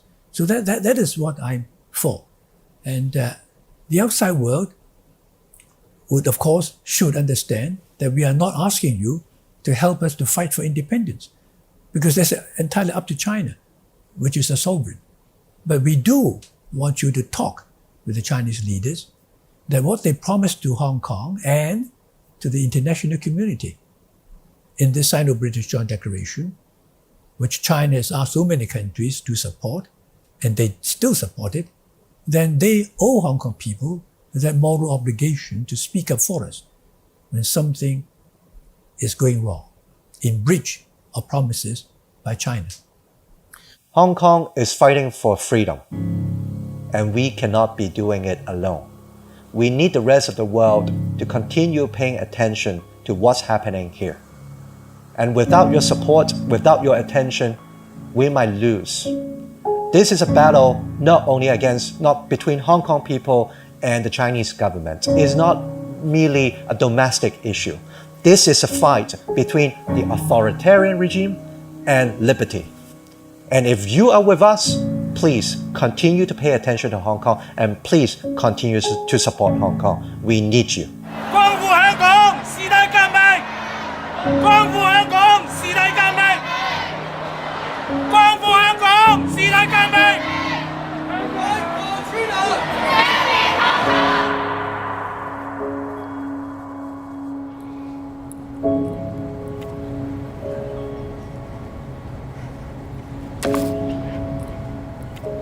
Your Honor, ladies and gentlemen of the jury, court of world public opinion, and in the visible sight, hearts and minds of all thinking people in the world, the question before the court of public opinion today is, what is the validity of the handover of Hong Kong to China in 2047? This is a complex and deep issue, and I'm going to focus on the first contract, which was in effect from the end of the 19th century to 1997. If that contract is not valid, questions of the validity of the later contract become irrelevant. If the foundations cannot stand, the top floor comes down of its own accord. So the question is the first contract valid wherein Hong Kong was transferred from the British to China from the late 19th century, occurring in 1997? To answer that question, we must first ask ourselves, what is the nature of a valid contract? Now, a social contract, a government contract, a state contract lies in a different moral sphere to some degree than a personal contract, but some of the same principles still apply, and I will elucidate those here and eviscerate the case for Hong Kong returning to China.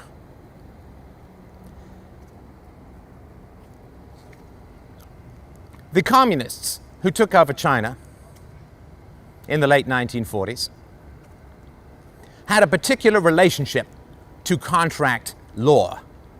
And that relationship to contract law is that it could be shredded upon the will and whim of those in power. Under the communists, starting in the late 1940s, within a relatively short period of time, 40% of the land in China had changed hands through violence, through the tearing up of existing contracts, some of which had lasted for hundreds of years. If some entity wishes to say that contracts between governments and contracts between citizens are valid, which is the basis of the case as to why Hong Kong should be handed over to China, then that entity must themselves have respected contracts. Did the communist government respect contracts for land, for private property, for corporations, between employer and employee? Absolutely not. In fact, the entire purpose of the revolution was to tear up existing contracts, usually through force. So I must say, when it comes to world-class hypocrisy for the Chinese Communist Party to suddenly say, but you see, we must respect contracts, when the entire foundation of their power was on the tearing up of contracts and the murdering of millions of people, well, let's just say it's a rather staggering feat of hypocrisy that, if it had physical manifestation, would cause the earth to buckle and physics to reverse itself.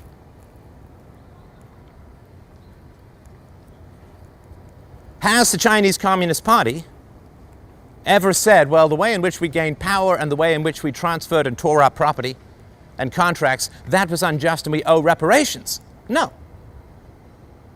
They have resolutely stood by the tearing up of contracts.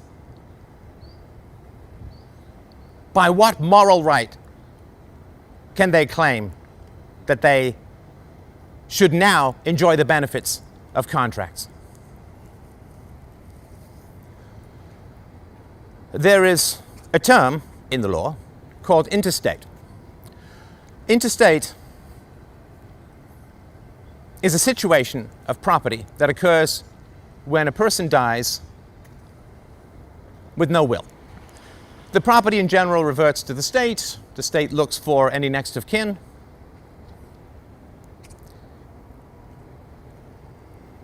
That is what happens when a person dies. All existing contracts are invalidated. They don't have to pay their debts. They don't have to fulfill their contracts. The cars they leased must be returned. The cell phones they borrowed must be returned. All the contracts when an individual dies, are voided. The British did not make a contract with geography. The British did not dig up a pile of dirt and negotiate with that. The British made a contract with a dynasty, the Qing dynasty.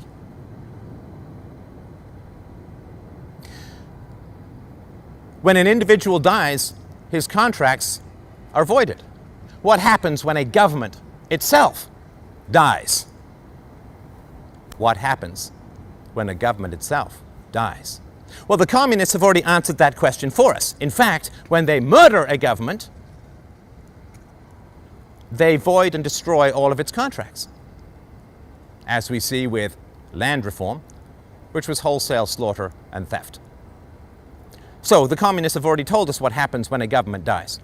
So how is it possible that the communists can now claim a contract that was signed by the Qing dynasty, which then transformed into a republic, which then transformed or was murdered by the communists and transformed into a communist dictatorship, a socialist dictatorship, and now is in its fourth iteration since the signing of that contract? Said fourth iteration is the mostly fascistic system that characterizes the existing method of government in China. Originally, the government owned all the means of production. Property was socialized. Profits were largely forbidden. This changed over the last few decades to the point where now private enterprise is encouraged in many areas. Profits are allowed. Corporations are permitted, which means you have a significant degree of public ownership with private incentives for profit. Public ownership, no profit, socialism, communism. Public ownership, private profit is fascism. So we have gone from a dynasty to a republic to communism to fascism, and yet like a immortal vampire, like a superhero, immune to the bullets of time, morality, reason, and evidence, the contract has maintained itself. It lives. It continues. It cannot be killed. Why? Well, because the communists will rip up contracts when it profits them, and the communists will maintain contracts when it profits them. The profit, not in a free market sense, but in a totalitarian sense, is the one constant. Let us look at a dynasty, because the British signed a contract with a dynasty. Now, putting aside free market considerations of contracts, let us ask this question. Can a man who signs a virtually century-long contract, can he then bequeath that contract to his son? Well, of course. I have a daughter. If I go and rent a piece of property for 99 years, I can choose in my will to bequeath that contract to my daughter. She can choose to fulfill it or abrogate it as she sees fit. The British made a contract with a dynasty wherein a continuation of the line was expected, and therefore the contract could be transferred down through the generations in at least a conceptually just manner according to the law of the time.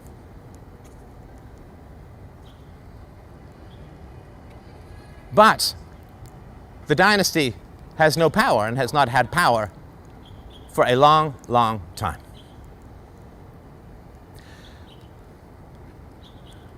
Here is another consideration. When you sign a contract, there is an expectation of a continuance of the conditions under which you sign that contract. If you sign a contract to lease a car for $500 a month, the car company cannot say, oh, no, we're changing that to $2,000 a month. There is a reasonable expectation of the continuance of the services for which you contract. If those services change, the contract is null and void. Imagine this. Imagine that you sign up for a charity that opposes abortion. You send them $50 a month, and you sign this in perpetuity. Now let us say that charity is taken over by a pro-abortion group and now wishes to use your money not to oppose abortion but to subsidize and promote abortion. Would you be justified in canceling your contract if there had been a complete reversal of the terms of that contract? Well, of course you would be. Of course you would be justified in terminating that contract. If we don't have that right as individuals, then contracts can be unilaterally rewritten to be anything, to be the opposite of what you initially signed up for. And therefore, there would be no such thing as contract. Would you sign a contract to enter into a 25-year mortgage where the bank could choose at any time to change the terms of payment, to transfer the deed, to jack up the price with no prior warning and no prior contractual limitation? Of course not. There is no contract if contracts can be unilaterally rewritten. There is no contract if there is no continuity of services. So then we must ask ourselves, ladies and gentlemen of the jury, in the court of public opinion, when the British signed the contract, what was their expectation? That the freedoms would continue. That the freedoms would continue. They had every reason to believe that the dynastic rule in China, which had lasted for thousands of years, would continue. As the old joke goes, nobody expects the Spanish Inquisition, and I think it was reasonable to say, at the end of the 19th century, that nobody expected the Communist Revolution. You will also note that it is somehow considered unjust that the British took over Hong Kong. Why? Why is that unjust? Why is the right of conquest accorded to every single race, color, and creed except the whites? Hong Kong was not initially part of China. Hong Kong was taken over a few centuries BC by China. Ah, you see, but that made it part of China. Why? Because the land touches? That's crazy. That's like saying you own your neighbor's property because you have a fence bordering it. There was no rioting when the British took over Hong Kong. There was no sabotage, there was no terrorism, there were no bombings. There was, I dare say, a fairly deep inhalation and exhalation of an enormous sigh of relief, as Hong Kong was transferred from a mercantilist, state-controlled, semi-fascistic, tax-gouging monstrosity of pretend trade to an actual free port with virtually no taxation. Freedom. The mind and the body and the soul yearn for freedom. We grow towards it like a plant towards the air. Freedom, 'tis a consummation devoutly to be wished. That transfer from China to the British Empire made people in Hong Kong far more free. It was to the benefit of Hong Kongers, which is why there were no riots. Why the appalling scenes that we saw last night, tear gas, paramilitary maneuvers in the streets, cannons of blue liquid designed to mark people for later arrest and detention, hundreds of thousands of people marching in a desperate bid to push back the iron curtain of totalitarianism that is slowly surrounding and choking off their civilization. None of that occurred.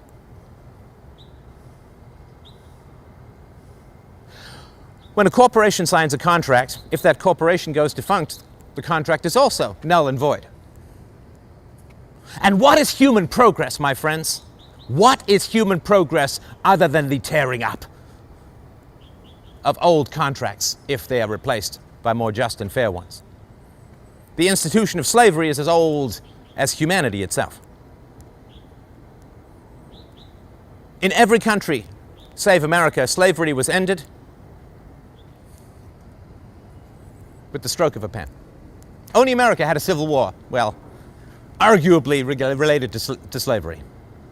All other countries ended slavery simply by disallowing the government to continue the enforcement of slave contracts. You see, those contracts were torn up.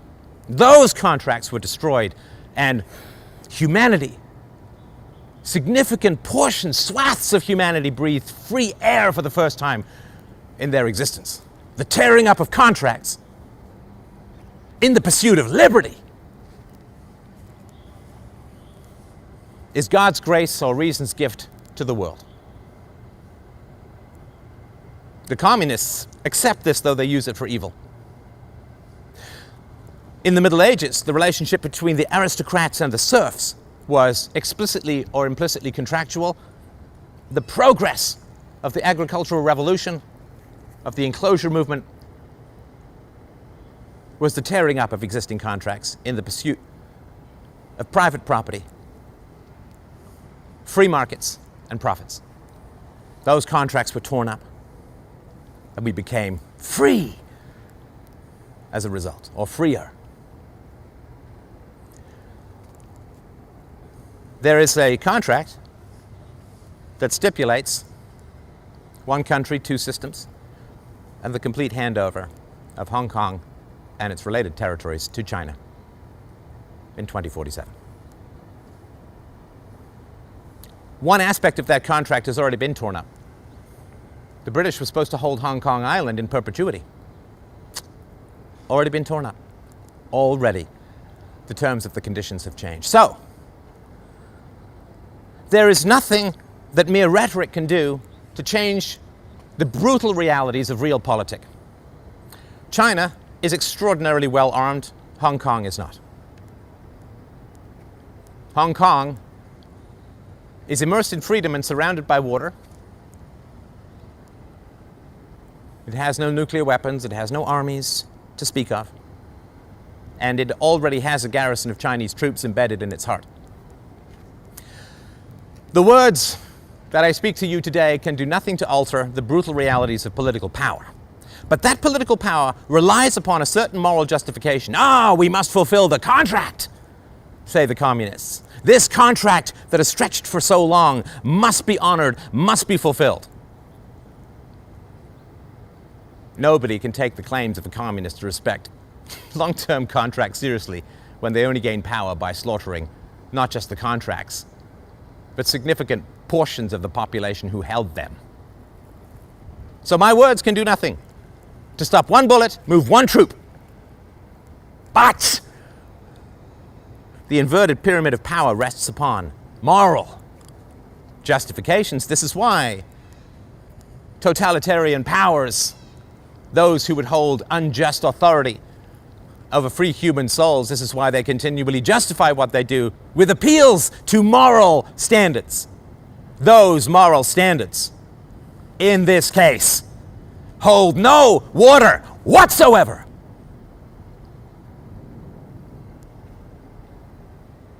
The progress of humanity rests upon the tearing up of unjust contracts and the maintenance and continuity of just contracts, from your cell phone to your car, to your apartment, to your house, to the social contract with virtue that is supposed to guarantee our human rights and freedoms.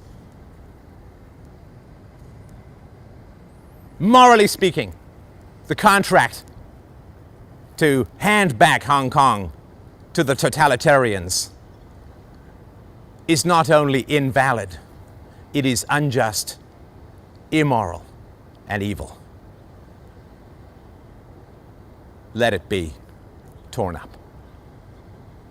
For the progress not just of Hong Kong, but of justice, freedom, humanity itself. Free Hong Kong. We take a step forward, all of us, through example, to being more free ourselves.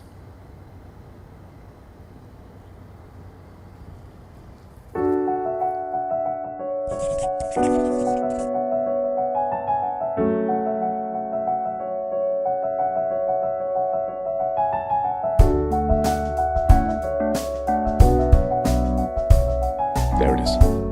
Hong Kong, fight for freedom. Please, my friends, please share this information as widely as humanly possible. There is a common humanity that binds all of us together who love and worship and treasure the human freedoms that make life worthwhile, that give life its only capacity for virtue, choice, and meaning in the world. So please help out Hong Kong, help out those who are opposing tyrannies by sharing this information. I also do want to say very, very deeply and passionately, thank you so much for giving me the opportunity to pursue this kind of work. This stuff is very expensive, right? And flights, hotel, camera equipment, salaries, security, post-production costs. It's all very expensive, but I think it is all absolutely necessary for the world, for the future, for everything that we treasure and how to maintain it. This has been a truly brutal year for philosophy, for FreeDomain, and for me. It's been the toughest year since I started doing this show 15 or so years ago. As I get closer to the core of the issues that stand between us and a free future, the blowback, the pushback has become more intense. I, of course, having seen the effects of failing to push back against tyranny in Hong Kong Fight for Freedom, I'm not going to stop. Of course not. But in order to continue, I do need your help. I have a list of projects, documentaries that I wish to pursue, 5 to 10 pages long. I really do need your help to pursue these projects in the world, to keep bringing the light of reason and evidence and liberty to the world. So please, my friends, please help out for the costs of this documentary, for the costs of running the show, for the costs of the projects to come at freedomain.com/donate. That's freedomain.com/donate. I hope you know that I treasure every scrap of support that I get from you, and I aim to put myself out there to take sensible, I hope, risks in order to bring the truth to the world. And I will use your resources to pursue the greatest and most powerful projects, not just to push back against encroaching tyranny, but to expand our existing liberties. I really, really do need your help. And I really, really do ask you to go to freedomain.com/donate to help me do this most essential work in the world. And thank you again so much, my friends, for the honor of pursuing this work now and in the years and decades to come. Thank you again.